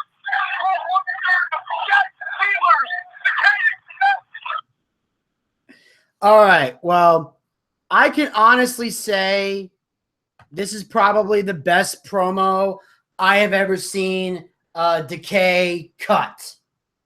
I mean, apparently the transformation now makes sense. Like now, Crazy Steve, for the first time ever, is actually speaking, in TNA. Like when the mist went down his throat, it must have resurrected some kind of vocal cords that Crazy Steve had, because now he's cutting promos, now he's talking, and his face paint's slightly different. As for Abyss, he doesn't wear the mask anymore. Now he just has crazy clown paint on his face, like dark, like white with the black and a little bit darker. So now Abyss has a brand new look, which is great. I love the fact that Abyss is not wearing the mask anymore. I think, especially if years down the road, if at some point Decay ends up breaking up and he ends up going back to being the monster Abyss in the future, then he could put the mask back on. Or if he wants to play the Joseph Park gimmick, he can always put the mask to the side, get rid of the face paint, and go back to being Joseph Park.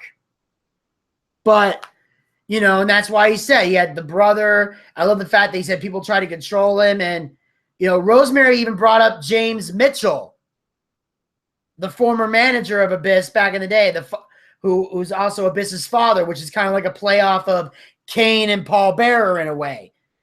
So, in fact, like, obviously they didn't bring up James Mitchell by name, but the fact that they did was a great nostalgia pop for the TNA, for the loyal TNA wrestling fans who have been around since the beginning and remember the days of James Mitchell as a manager to the Monster Abyss, who is now the Abyss in Decay. And I love the fact that he says, "Now I'm beautiful," and a crowd chanting, "Yes, you are." Like, Decay is tremendously over with the crowd. In fact, the only time Decay got booed was when James Storm came out, talking about how I'm the cowboy, James Mother effing Storm. And I'm hoping he goes back to his old entry. They finally bring back his old entrance music. The one that he had before that bullshit in the Revolution and before the reformation of Beer Money. I'm hoping James Storm goes back to his old entrance music. And once he wraps up this feud with Decay, which I think is going to be interesting because technically he gets a rematch for the tag titles.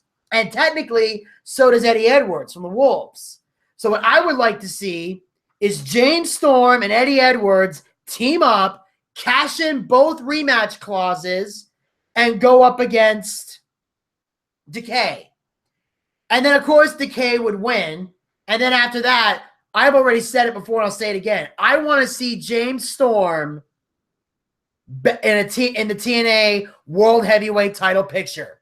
I want to see James Storm win the TNA World title, have a long and lengthy reign as champion, one preferably that would last longer than a week, because that's how long it lasted the last time he was TNA World Champion, before he dropped the belt to Bobby Roode and started off the It Factor thing.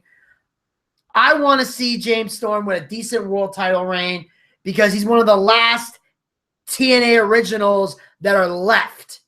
It's pretty much him, Abyss, and I think that's it.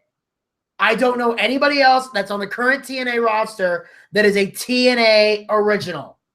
The rest of them are pretty much gone.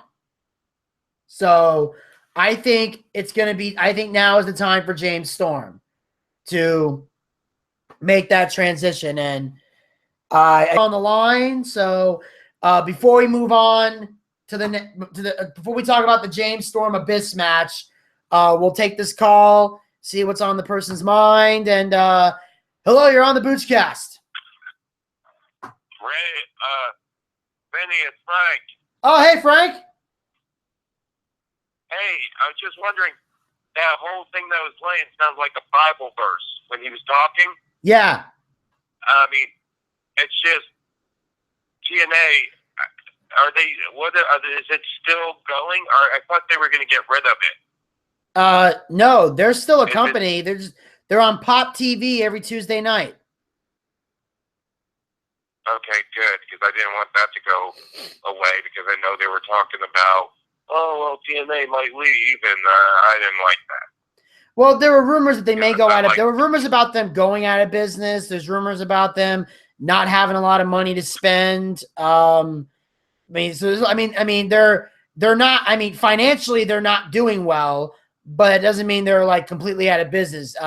Dixie Carter's not ready to give up yet, even though a lot of fans are hoping she does. So TNA is still in business.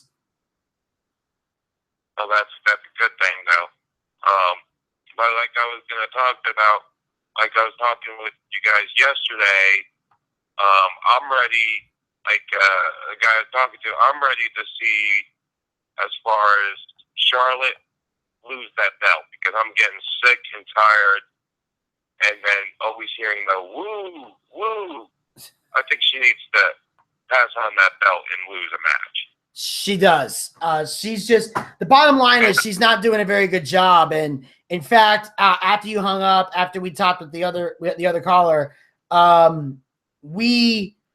went into a very long rant about how disappointed I was in the promos she cut on Raw this past Monday.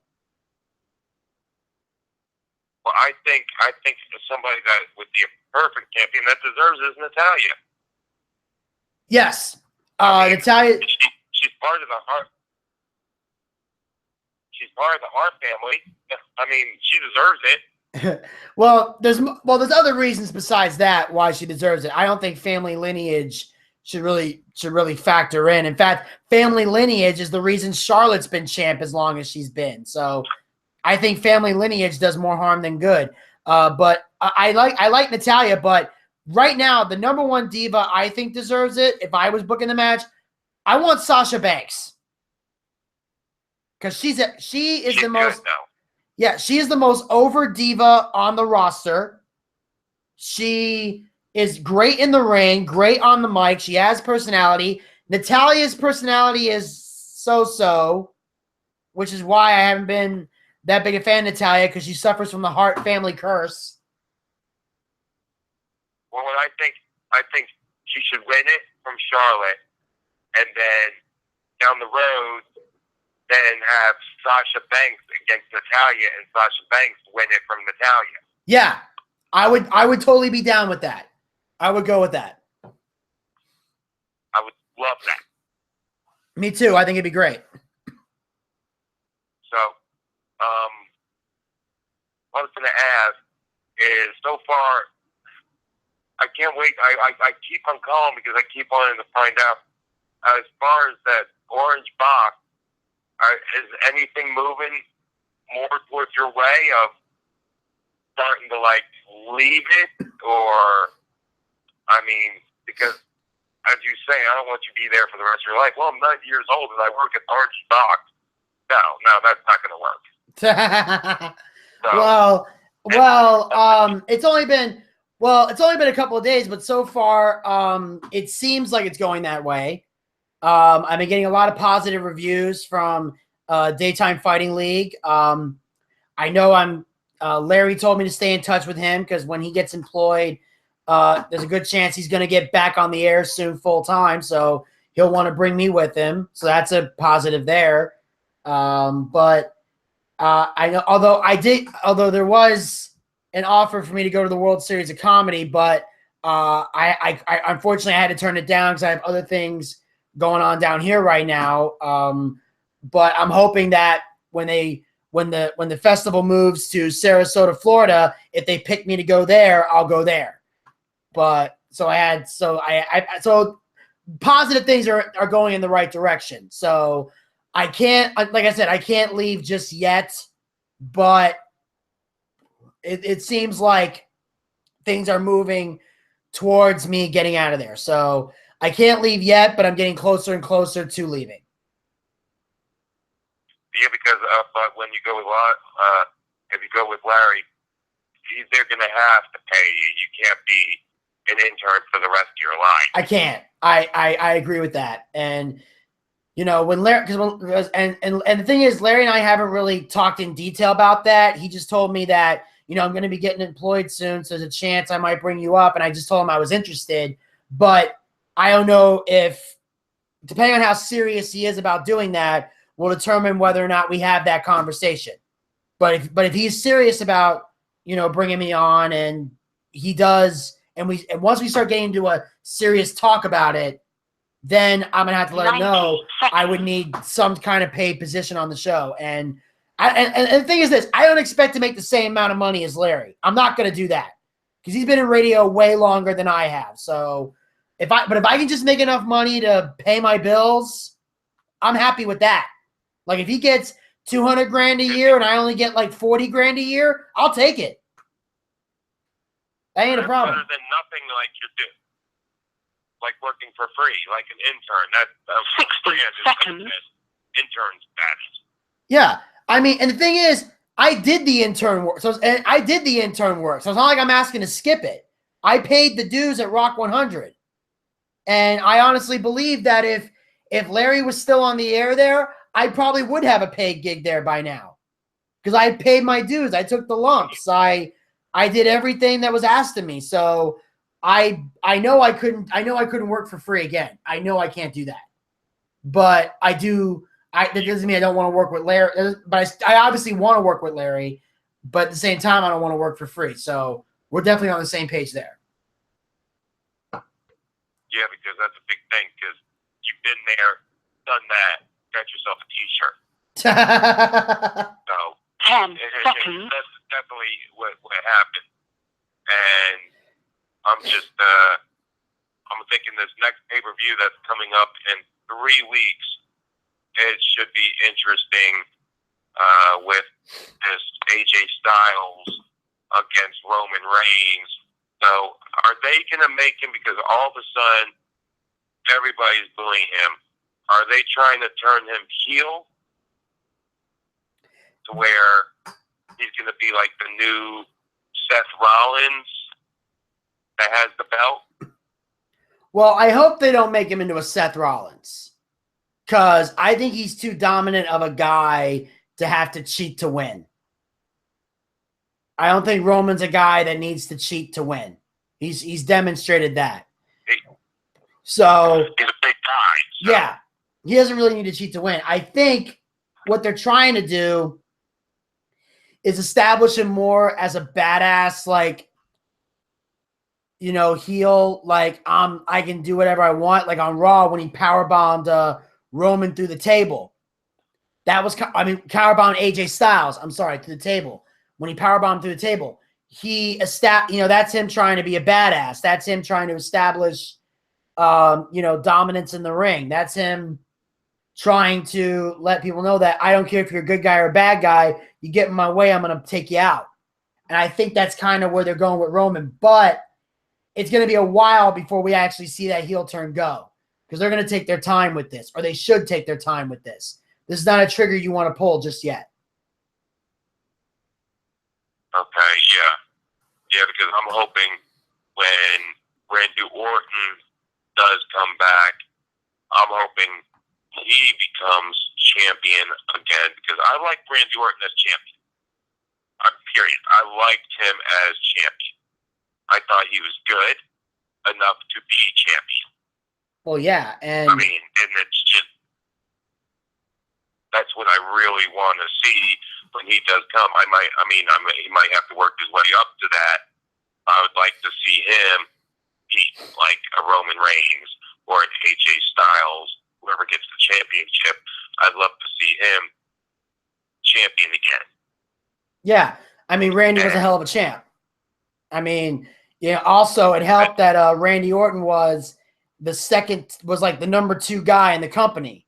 So when they reached the point where Cena was champ for too many times, they were able to transition to Orton and let him be a main event player for a while and help put guys over. So Randy Orton as champion was very beneficial to the company. Now let me ask you, how long before Cena comes back? Because I know he's doing this True Grit show, which I don't really care about, but I just don't know. Is he going to come back anytime soon? Because the last time he was seen was WrestleMania with The Rock to go against the Wyatt family. Yeah. And the thing is that American Grit's already been filmed. These are all taped shows. So this isn't live. The thing is, John Cena took time off in, I think, November. He took time off after Hell in a Cell when he lost the U.S. title to Del Rio. He took time off to film American Grit and also to do press. Did also do a press tour for the premiere of Sisters, because he was in that movie.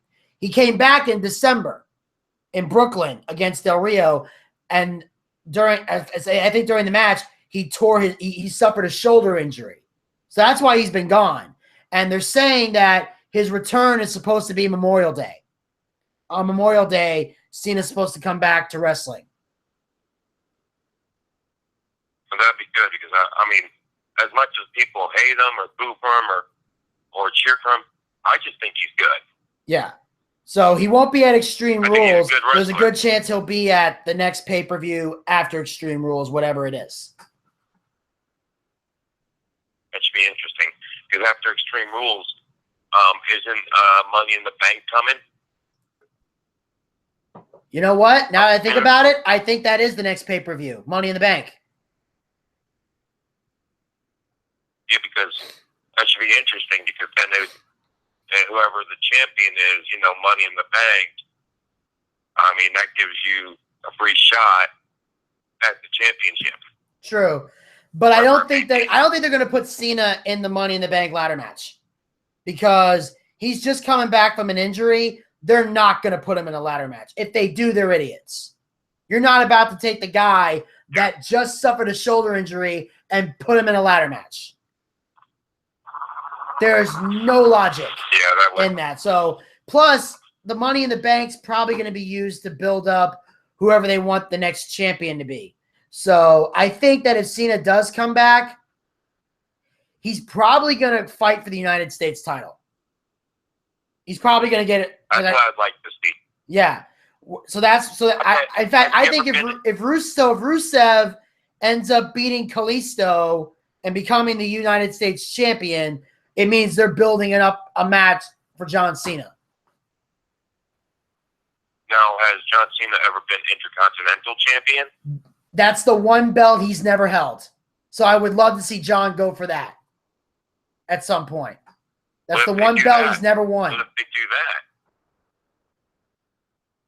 Yeah, because the United States belt is a great belt, but I would like to see him as Intercontinental Champion so he could say, I've had all the belts.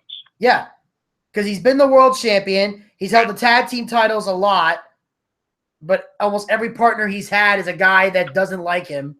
So it's been like dysfunction. He's been a dysfunctional tag team champion, but he's also been U.S. champion 5 times. So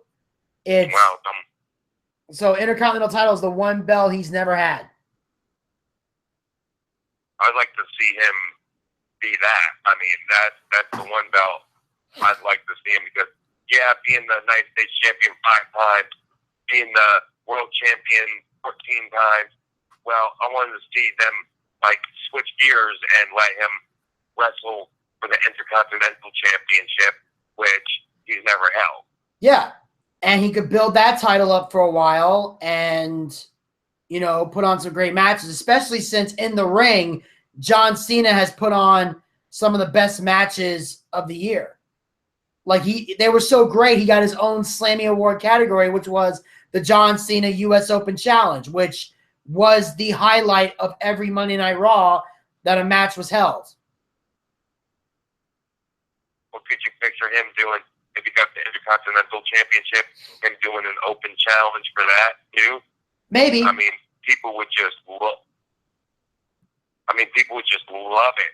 Oh, they would. A person, the real person I want to see, if it wasn't AJ Styles going against Roman Reigns for the belt.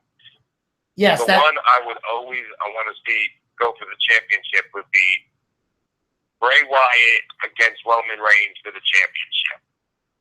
Yes. If he beats AJ Styles at Extreme Rules, I wish they would say, oh, okay, well, we have here, let's look down the roster. Oh, well, one person that's never had the chance at the belt. Oh, Bray Wyatt. Why don't we put him against Roman Reigns? Yes. I would like to see that because I think he's there.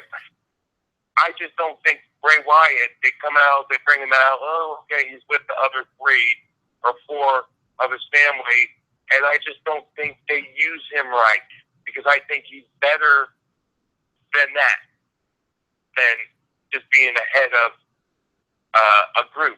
I think he's more championship material than they're doing right now. I would like to see them put him higher up on the list for the championship. Yeah. Well, the thing is, Bray Wyatt character was all about destruction. It wasn't really about necessarily winning championships. In fact, the only time he showed any indication about wanting to be a champion was when he cost Roman Reigns the Money in the Bank ladder match because Roman ended up beating Bray Wyatt to earn that spot in the ladder match. That's the only time he showed any indication that he wanted a world title. And then it was when he had this, other than that, it's when he had the stare down with Triple H and he took his fingers and lightly caressed the title before walking out of the ring. Those are the only 2 times in Bray Wyatt's entire career he's ever showed interest in wanting to be the World Heavyweight Champion. So, what if they put him at Money in the Bank? It could work. I mean, they did a Money in the Bank match for the title when Daniel Bryan had to relinquish it, and they put Bray in that. So there's a chance Bray Wyatt could enter the Money in the Bank, and if the Wyatts help him win, he'll have that shot. Yeah, because I like the Wyatt family, but the Wyatt family is the rest of his group. But Bray Wyatt himself, I think he's an awesome wrestler. I mean, put him by himself, I think whether he has the Wyatt family or not, I think he would do amazing. And that's why I want somebody like him, because you have the basic people that are only champions. Well, you have the same people over and over and over. I want to see somebody new. I want to see somebody like Bray Wyatt or AJ Styles, somebody new. It seems like they don't have anybody but the same old people day in, day out to be champion. John Cena, I mean, it just seems like they have the same people over and over and over again. Yeah, it's because they haven't had a lot of stars for a while. And that's something that's something that's been one of the big things they want to change. One of the things that Shane McMahon wanted to change when he left the WWE. Like, everybody kept wanting to do things a certain way until fans finally got sick of it. So that's what the whole point of this new era is supposed to be. We're supposed to hopefully finally see some new champions or new challengers, because we're finally starting to see people that have the ability to be stars. The problem is we didn't have a lot of stars on the roster. You have wrestlers but no stars. And most hardcore wrestling fans do not understand that logic. That if you're not the total package, they're not going to put the world title on you. But I think they need to build up some of the people that they're not using right now, like Bray Wyatt. I think they need to do a storyline where they build him up. Oh, well, this guy, he hasn't ever been champion, but he went this far. Let's give him a championship belt shot. Yeah, exactly. And I'm not saying that WWE's not at fault. I mean, WWE has dropped the ball with a lot of wrestlers and storylines. At the same time, though, this isn't Little League Baseball. Not everybody gets a trophy. Some people are good, some people aren't. And I think that there are some fans who need to accept the fact that there are some wrestlers who are not world champions because they suck. There's some that are getting screwed over by politics, but most of them just suck. Well, okay, for instance, what I see like R-Truth. He'll never be a champion because I think he sucks. Or Goldust. I just don't see him championship material. Maybe a United States championship, as far as. He is a former intercontinental champion. But I don't see him as WWE champion. Oh, obviously.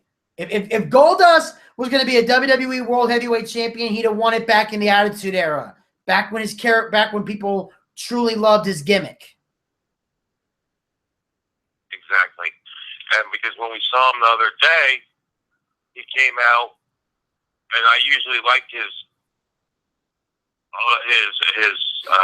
entrance, but then he comes out with Fandango, and he's doing the Fandango dance with his entrance. I thought that was stupid. Well, that was the point. It was meant to be good. That's Goldust's gimmick now.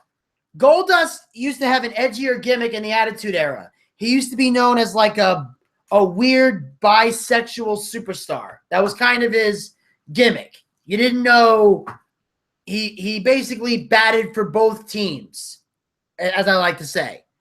You know, so he used to have an edgier gimmick. Now that WWE's more PG and they're not going to let Goldust be as bizarre and sexual and weird as he used to be, they're now making him a goofy comedic character, because in reality, Goldust is a very funny guy. He has the ability to be funny and goofy and stupid.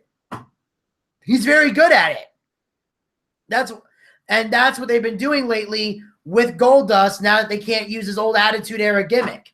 So Like back in the Attitude Era, he was an Intercontinental Champion. And that was back when being the Intercontinental Champion was a huge deal. Because it meant that you had the potential to become a world champion one day. Usually they put the Intercontinental title on you, they saw something in you. Or you were either going to be a world champion or you were so popular that you may never be main event material, but you're so damn popular, we're going to put this belt on you because fans love you. So, and Goldust was a tag team champion with Cody and Booker T and all the other stuff. So Goldust is a very entertaining guy. It's just that now his gimmick is to be the goofy guy. And sometimes you need that. Well, I think who took his gimmick of being mysterious is Stardust. Mm-hmm. Yeah, Stardust. That's what. Stardust is kind of on a different level of crazy. And so they originally created that gimmick for him and Goldust to mesh well together. But for some reason, once they broke up, they decided to keep that on him instead of turning him back to Cody Rhodes. And I think it's because as Stardust, he's more entertaining now than when he was Cody Rhodes. I think that's what WWE is thinking.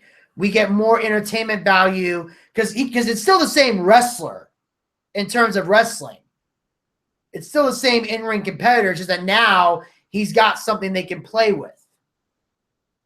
With Cody Rhodes, I mean, granted, Cody came up with his own gimmicks, which is why I have all the respect in the world for Cody Rhodes. When he was dashing Cody Rhodes, and then he had the disfigured face, or thought he did, so he wore that mask. He would put paper bags on people's heads. Like, there were literally people who would sit in the front row just so Cody would put a bag on their head. Like, I'm sorry, that's amazing gimmick right there. In fact, the only time Cody ever wore polka dots was at WrestleMania when he paid tribute to his father. And for that, I let it slide. Like, all right, you're paying tribute to your dad, I'll let that slide. But don't make these polka dots a regular thing. Because you were doing so well not copying your dad. Well, and I thought, yeah, I mean, I remember all those gimmicks he had. I just think the one that's the best is Stardust. And it is. That's why he doesn't want to give it up. I just want to see.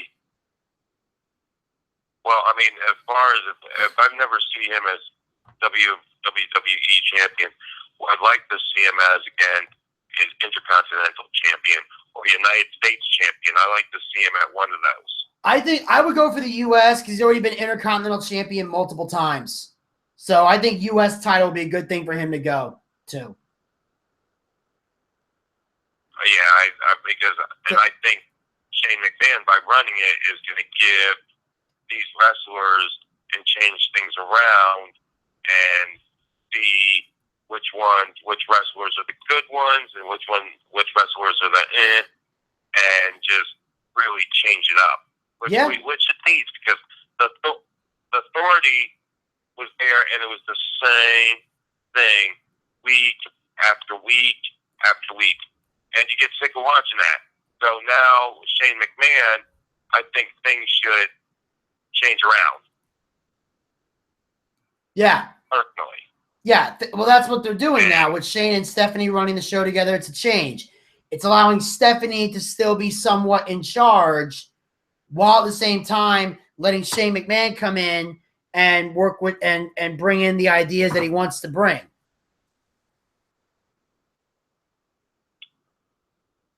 Because there's a lot of realism behind the storyline, but at the same time, like, they're telling a little bit of the truth, so that way everyone will believe the lie. Which I think is going to be good. I think it's going to be really good. Now, my one question, since he hasn't retired yet, who does Undertaker face next? Well, that's the big question. In my opinion, I see only two possibilities that work.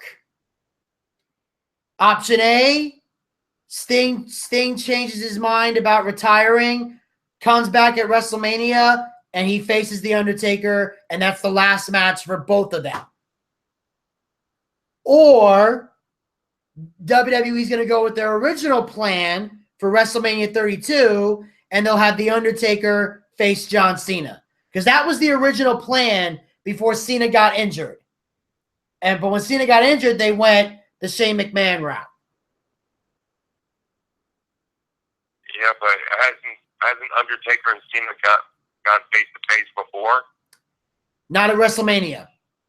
At WrestleMania, they ignore any previous rivalries you may have had. It's all about Mania. Because it used to be all about the streak. But now that the streak is over, I personally see no reason for The Undertaker to even be at WrestleMania. Once the streak ended, I think Taker should have left. That's why I've not been happy with The Undertaker since the streak has ended. I don't like the fact that Bray Wyatt lost at WrestleMania 31. I don't like the fact that Shane McMahon lost at WrestleMania 32.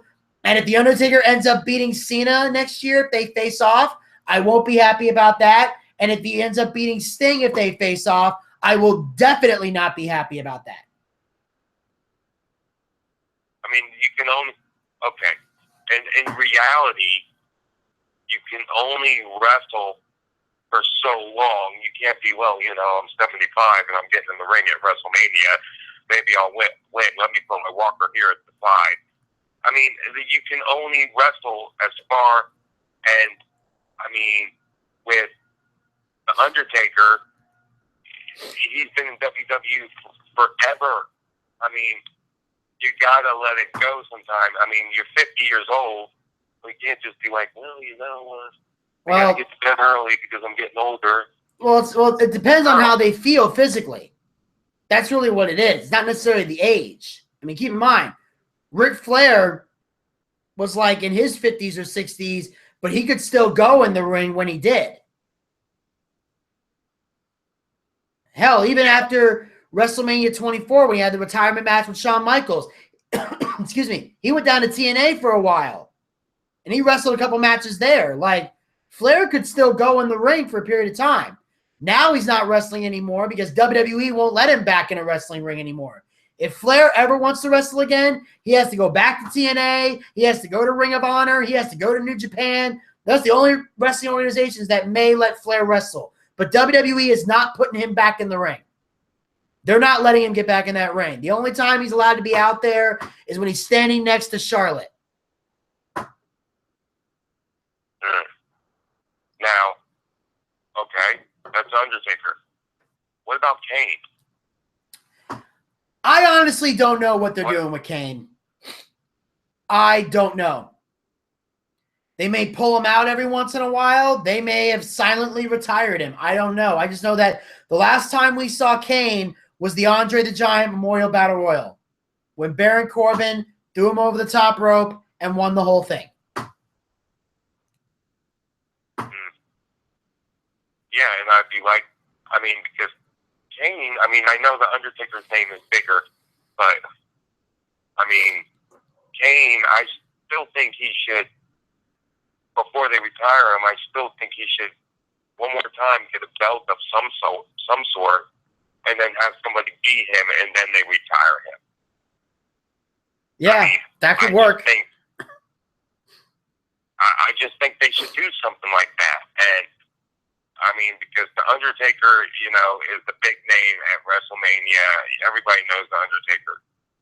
Not so many people know Kane as much as they know The Undertaker. Because if I went to somebody that doesn't watch wrestling and I said Kane, you're like, I say The Undertaker. Oh, yeah. It's just more people know The Undertaker than Kane.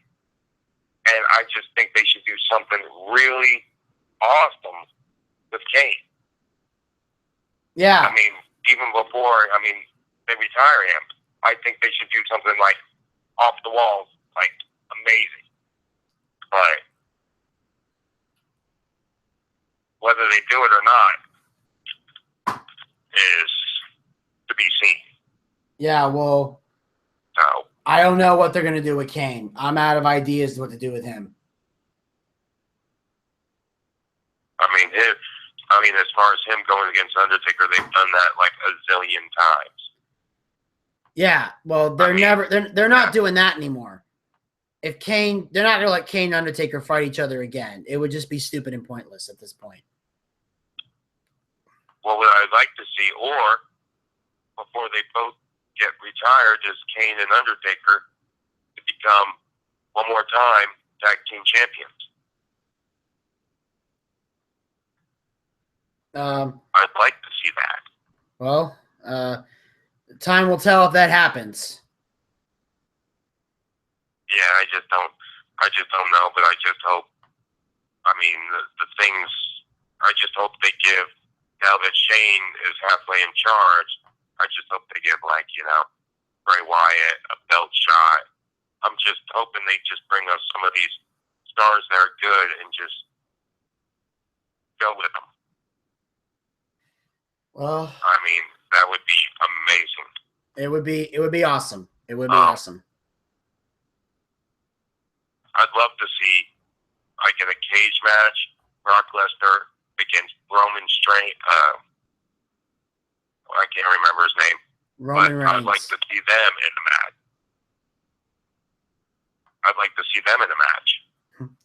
Well, Lesnar and Reigns, they fought before at WrestleMania, but I think it's going to be a while before we see those two fight again. I think the goal is that when Lesnar's finally ready to leave the WWE, they're going to have him go one-on-one with Roman, and Roman's going to be the first and only guy to beat Brock Lesnar clean in the middle of the ring, and then they're probably going to do a handshake send-off, and then that's going to put Roman over tremendously. Well, what about Brock Lesnar against the big guy in the Wyatt family? They're probably not going to do that. And if they do, Braun Strowman's not going to get the victory.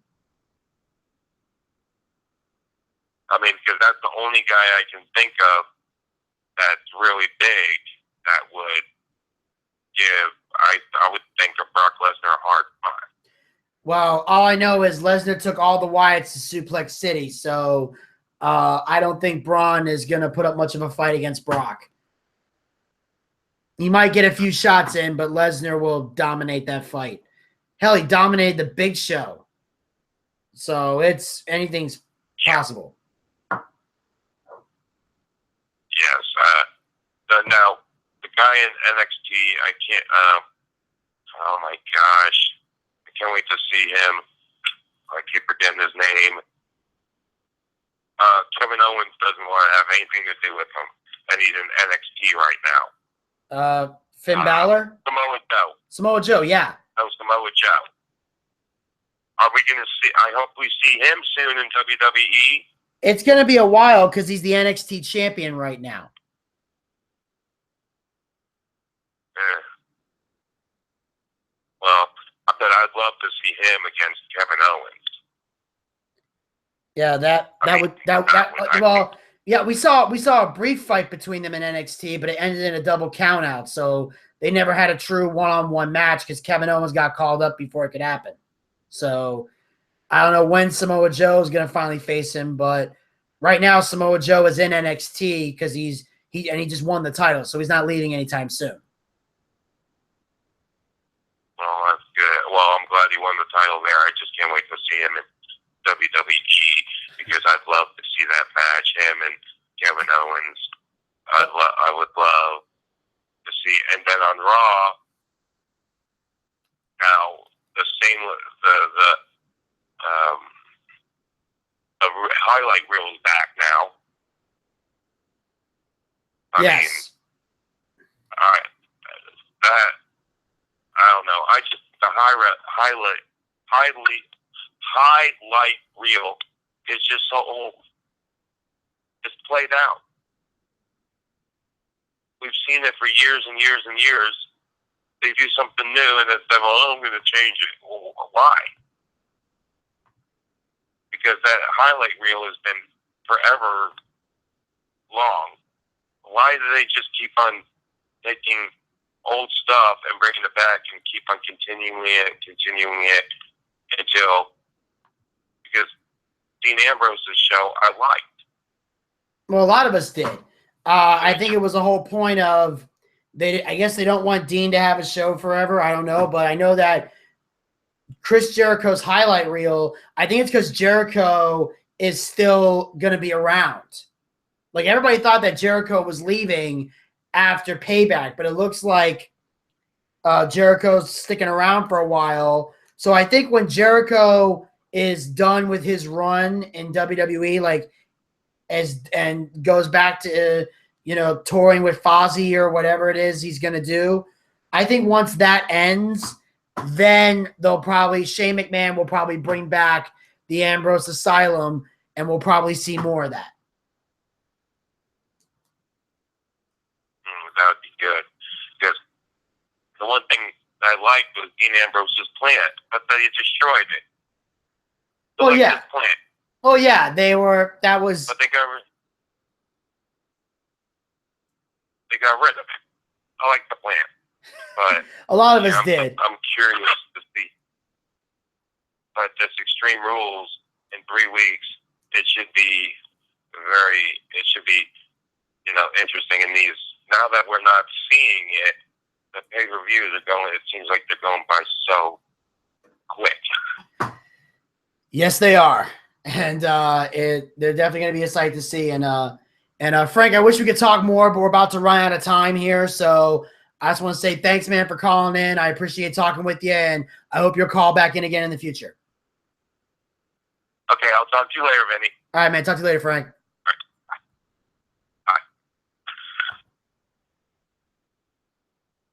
All right. And that, ladies and gentlemen, was Frank. I tried to get that conversation as quick as I could. I try to be nice to callers, but sometimes but this guy kept repeating the same stuff he was saying last time, and it was kind of driving me nuts. So I tried to be as patient as I could be. All right. Well, I know we're very pressed for time. We still got about 30 minutes on Blog Talk before that cuts off. So what I'm going to do right now is I'm going to take the 2 longest clips that I got, and I was going to play them right now, jump right through them. And then after that, I'll just rearrange what I got to do. So what I'm going to do is I'm going to do the first one here, which is the promo with Maria. And then I'm going to go right. I'll do the Cowboy Abyss match next. But then, of course, Maria had a special announcement regarding the Knockouts division, because she's now the leader of the Knockouts division and has plans to change it and make it great again. Basically taking the Donald Trump phrase, she wants to make the Knockouts great again. Well, here's what Maria has to say about making the Knockouts great again. My name is Maria Mellis Bennett, and I am the first lady of professional wrestling. And I am also a leader, the leader of the Knockout division. The Knockouts were just okay when I got here, but I plan on making the Knockouts great again. What I am planning is truly remarkable. And speaking of remarkable, I want to bring out a remarkable woman, the Knockout champion, Dave.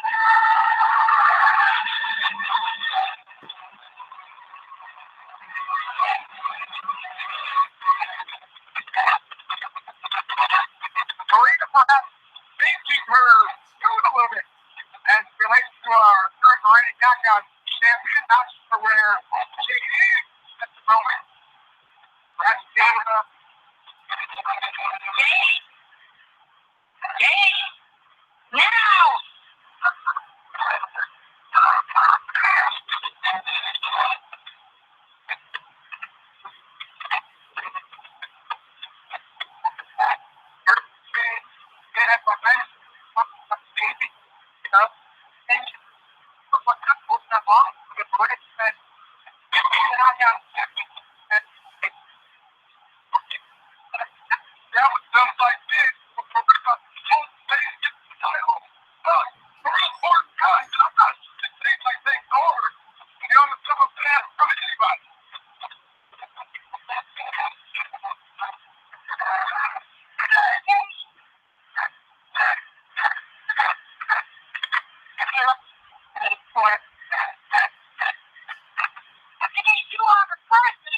SmackDown champion. And I want to keep my vision. But we all saw what happened to Gail Kim because she disagreed with me.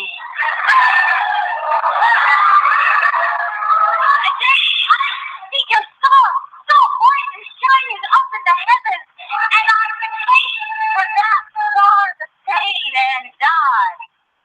But I need you to help me. I need you to stand behind me and admit your mistake. My mistake? I didn't make no mistake. I literally handed you that championship. Without me, you wouldn't be champ.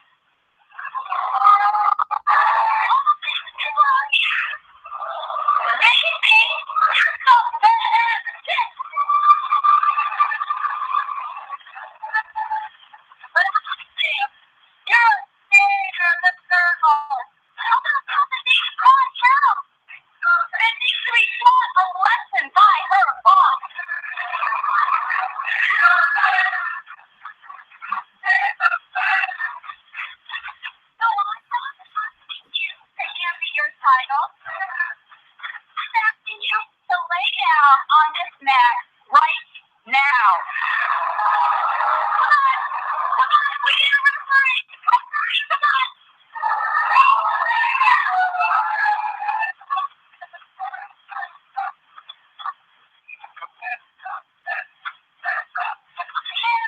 First place in professional wrestling, and I deserve that championship. It was much better around my waist.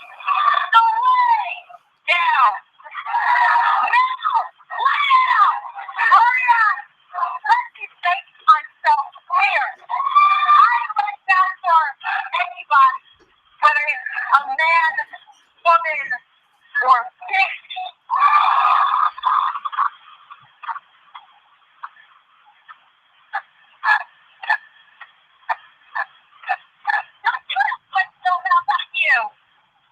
You want to define me? That's okay, because I have somebody that shares my vision. So you're not going to have a match tonight. You're going to have a fight.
knockout division. He does have control of the division, and this is what she wants to start to play out. Told Jade to lay down, come the knockout championship, and bring out Sienna of destruction. Okay, well, this right here was a very interesting turn of events that happened in TNA Wrestling. And let me just say this for the record, just to be clear. What I found the most interesting about this was the botch promo that Jade cut. She goes, I lay down for anybody, whether it be man, woman, or bitch. First of all, I'm surprised nobody caught that. You're supposed to say, I don't lay down for anybody, or I lay down for nobody.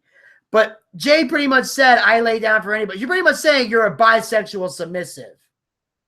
I lay down for a man. I lay down for a woman, scissor time, and or bitch.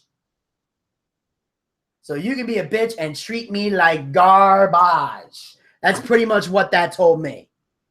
So obviously that was a mistake.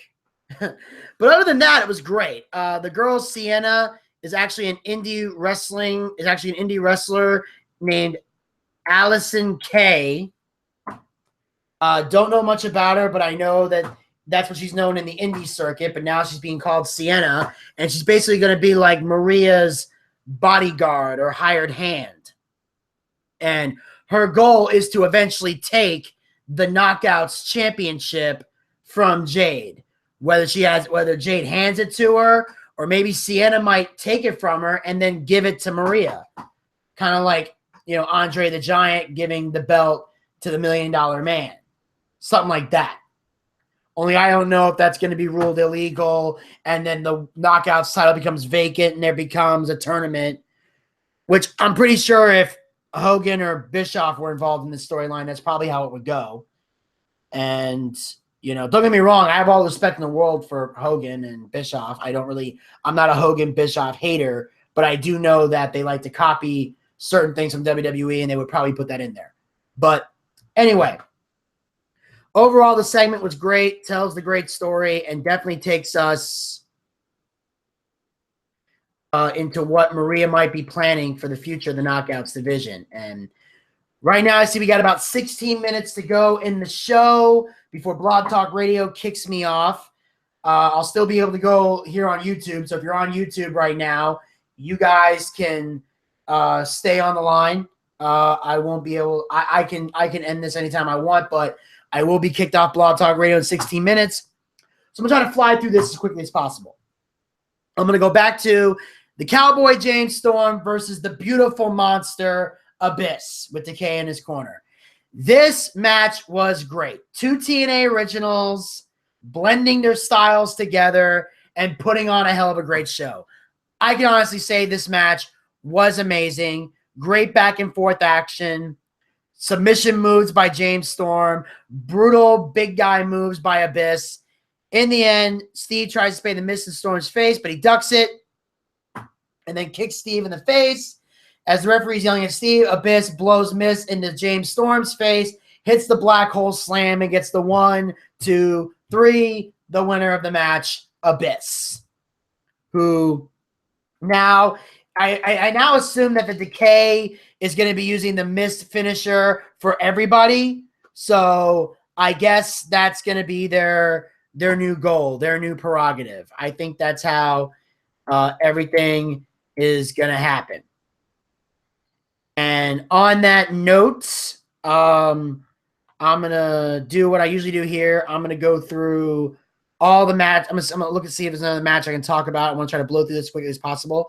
Yes, the TNA King of the Mountain Championship in the King of the Mountain ladder match, which is the Chesterfield Plague Bram defending the title against Eddie Edwards, the Skywalker Andrew Everett with Shane Helms in his corner versus Jesse Goddard versus Eli Drake. Which, speaking of Eli Drake, I want to say that I finally got for the BOOCHCAST the dummy button that I will use from now on anytime somebody acts like a dummy. Yeah. Well, for those who didn't hear it, I'll play one more time. This is for anybody that acts like a dummy. Dummy, yeah. Yeah. So, on that note, ladies and gentlemen, the King of the Mountain ladder match was amazing. Again, back and forth action, extreme splashes. This match had everything. High flying, brutality, roll-up pinfalls, penalty box, everything used at their disposal was amazing. Drop kicks off the ladder being used for brutality. And, of course, in the end, Eli Drake goes to hang the King of the Mountain title, but Bram dies off the top with a missile drop kick, knocking Drake off the ladder. Bram hands the belt and retains the title. And I like that because personally, I don't think anybody else in this match is ready to be a King of the Mountain champion. Plus, Eli Drake already has a briefcase for the King of the Mountain title shot, so he shouldn't even win the belt unless he's cashing in the briefcase. So, in my opinion, Bram was the right choice to win this match because none of these guys deserve to be King of the Mountain champion. If anything, Eddie Edwards, Andrew Everett, and Jesse Goddard should all be vying for the X Division championship. That's currently held by Trevor Lee. Although Andrew Everett's not going to go for it because he's in the Helms dynasty. So I would probably make more sense for him and Shane to try to go for the tag team belts against Decay. So overall, great King of the Mountain match. Glad to see Bram still the champion. And then after that, we have the main event match, the triple threat match, number one contender for the World Heavyweight Championship. The charismatic Enigma Jeff Hardy versus the Miracle Mike Bennett with Marie in his corner versus the Destroyer Lashley. And this match was incredible from start to finish. Incredible. The brutality was amazing. The back and forth action. I love one of the highlights was Decay interfering and Abyss chokeslammed Jeff Hardy onto the ring post. Abyss do the chokeslam. Then Bobby Lashley ran out, speared Jeff Hardy. He ran up the stairs and speared Jeff Hardy into the ring post. Then threw him back in the ring, speared him again, and then hit the 1, 2, 3, and Bobby Lashley won. Now, of course, Drew Galloway reluctantly counted the 3 count, but at the same time is okay with it because he gets to fight Bobby Lashley one-on-one, title on the line, and it's going to be a fight. Hopefully it's no DQ so they can kill each other. But these guys putting on a hell of a match. At one point, Mike Bennett getting seriously hurt and landing outside the ring. And, Jeff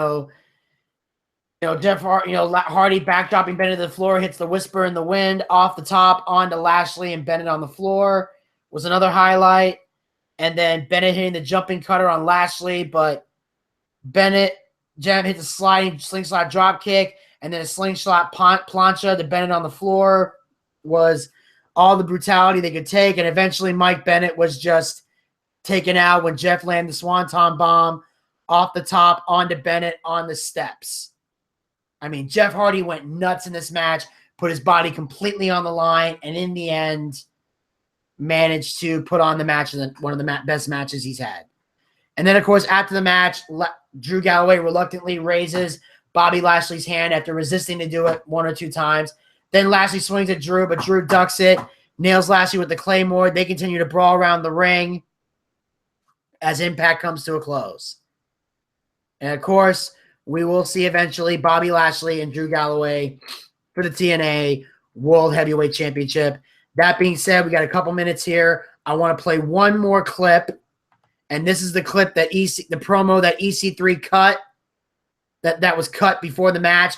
As Mike Bennett came out to the ring, EC3 finally showed up in the arena to confront him, and here is what EC3 had to say about getting pinned by the Miracle Mike Bennett. Now, this is on Audacity because I wasn't able to upload it, so I hope this works. Let's give it a try. I only have one thing to say to you.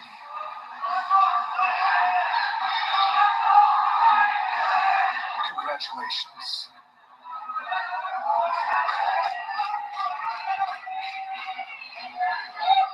Now, Michael, we will never be friends. We will never be acquaintances. And I sure as hell am not going to stick my hand out for you to shake and show you respect, because that is a sign of weakness I will never show. But I can appreciate the fact that you said you were going to do something, and you did it. You pinned me. Your miracle's complete.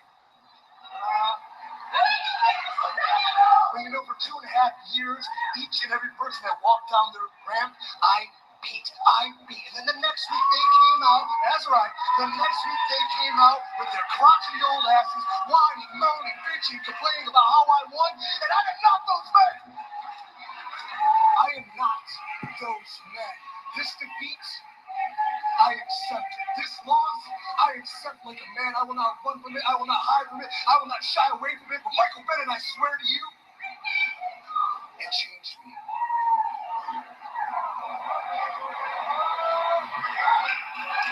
But now this moment, this is the moment that defines you. And I truly, truly hope you win tonight.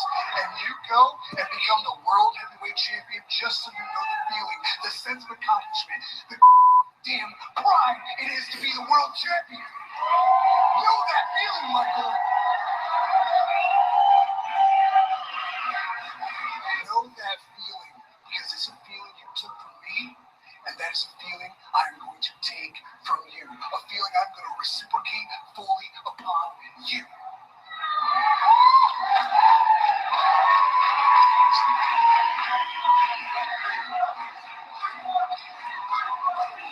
Michael, we will fight again. We will fight again, and your victory over me has already defeated you. Because the defeat you gave me is a catalyst for me becoming an absolute, me becoming complete, me becoming the best damn wrestler on the planet.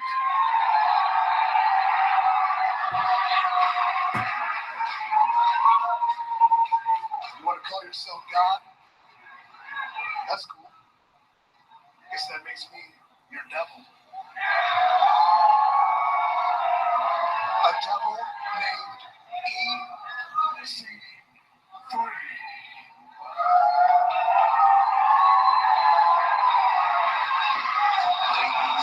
Let's drop an EC3 pounds, and you will go one-on-one with the Miracle Mike Bennett again. And I have to ask the question, is defeating EC3 the worst thing the Miracle ever did? It's not the case, though.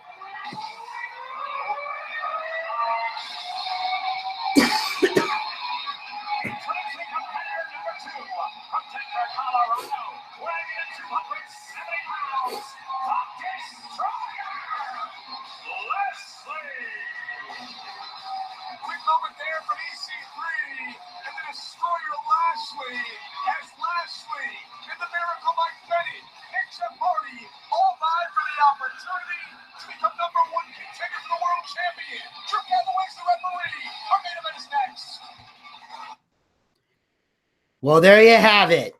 The ultimate promo from EC3.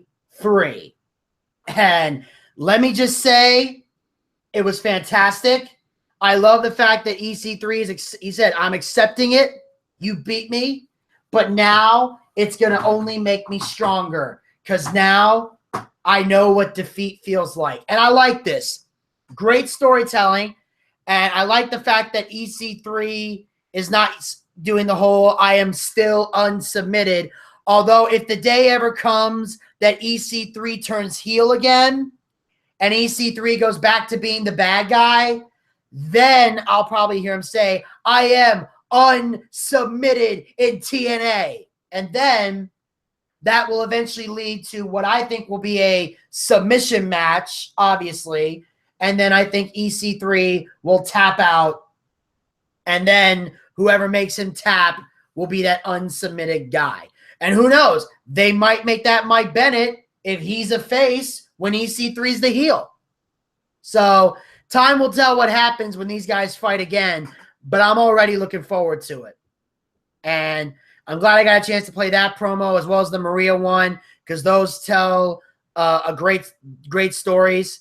There's another promo here that I may want to play, but I'm not going to do it because I don't want to run the risk of it being cutting me off, because Blog Talk Radio did cut me off yesterday when I went too far. So what I'm going to do is hopefully if Blog Talk Radio has gotten its shit together, I'm going to upload it. And tomorrow, at the top of the show tomorrow, I'm going to play some more TNA clips on the BOOCHCAST. And I may even throw in a Raw clip or two if some shit goes down. So I'm definitely going to save those clips as a backup plan.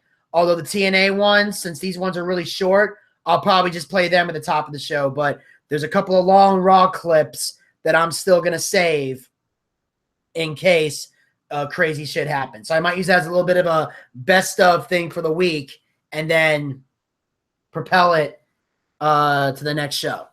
So that, ladies and gentlemen, will wrap up today's episode of the BOOCHCAST for today. I want to thank everybody so much for tuning in live. I want to thank everybody listening to the archives. I want to thank Gator Ricky Ross for his appearance here on the show earlier. And I do want to thank Frank, even though he pretty much said the same shit he said yesterday, which kind of irritated me, and why I'm going to make a new rule starting tomorrow that if you want to call in more than once, you can, but please don't repeat yourself or I'm going to have to hang up on you.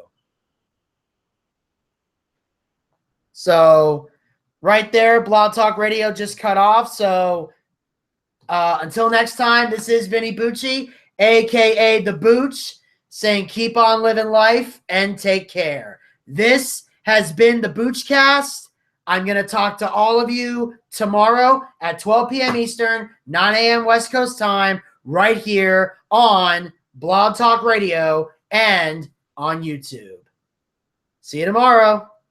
And until then, pizza, baby.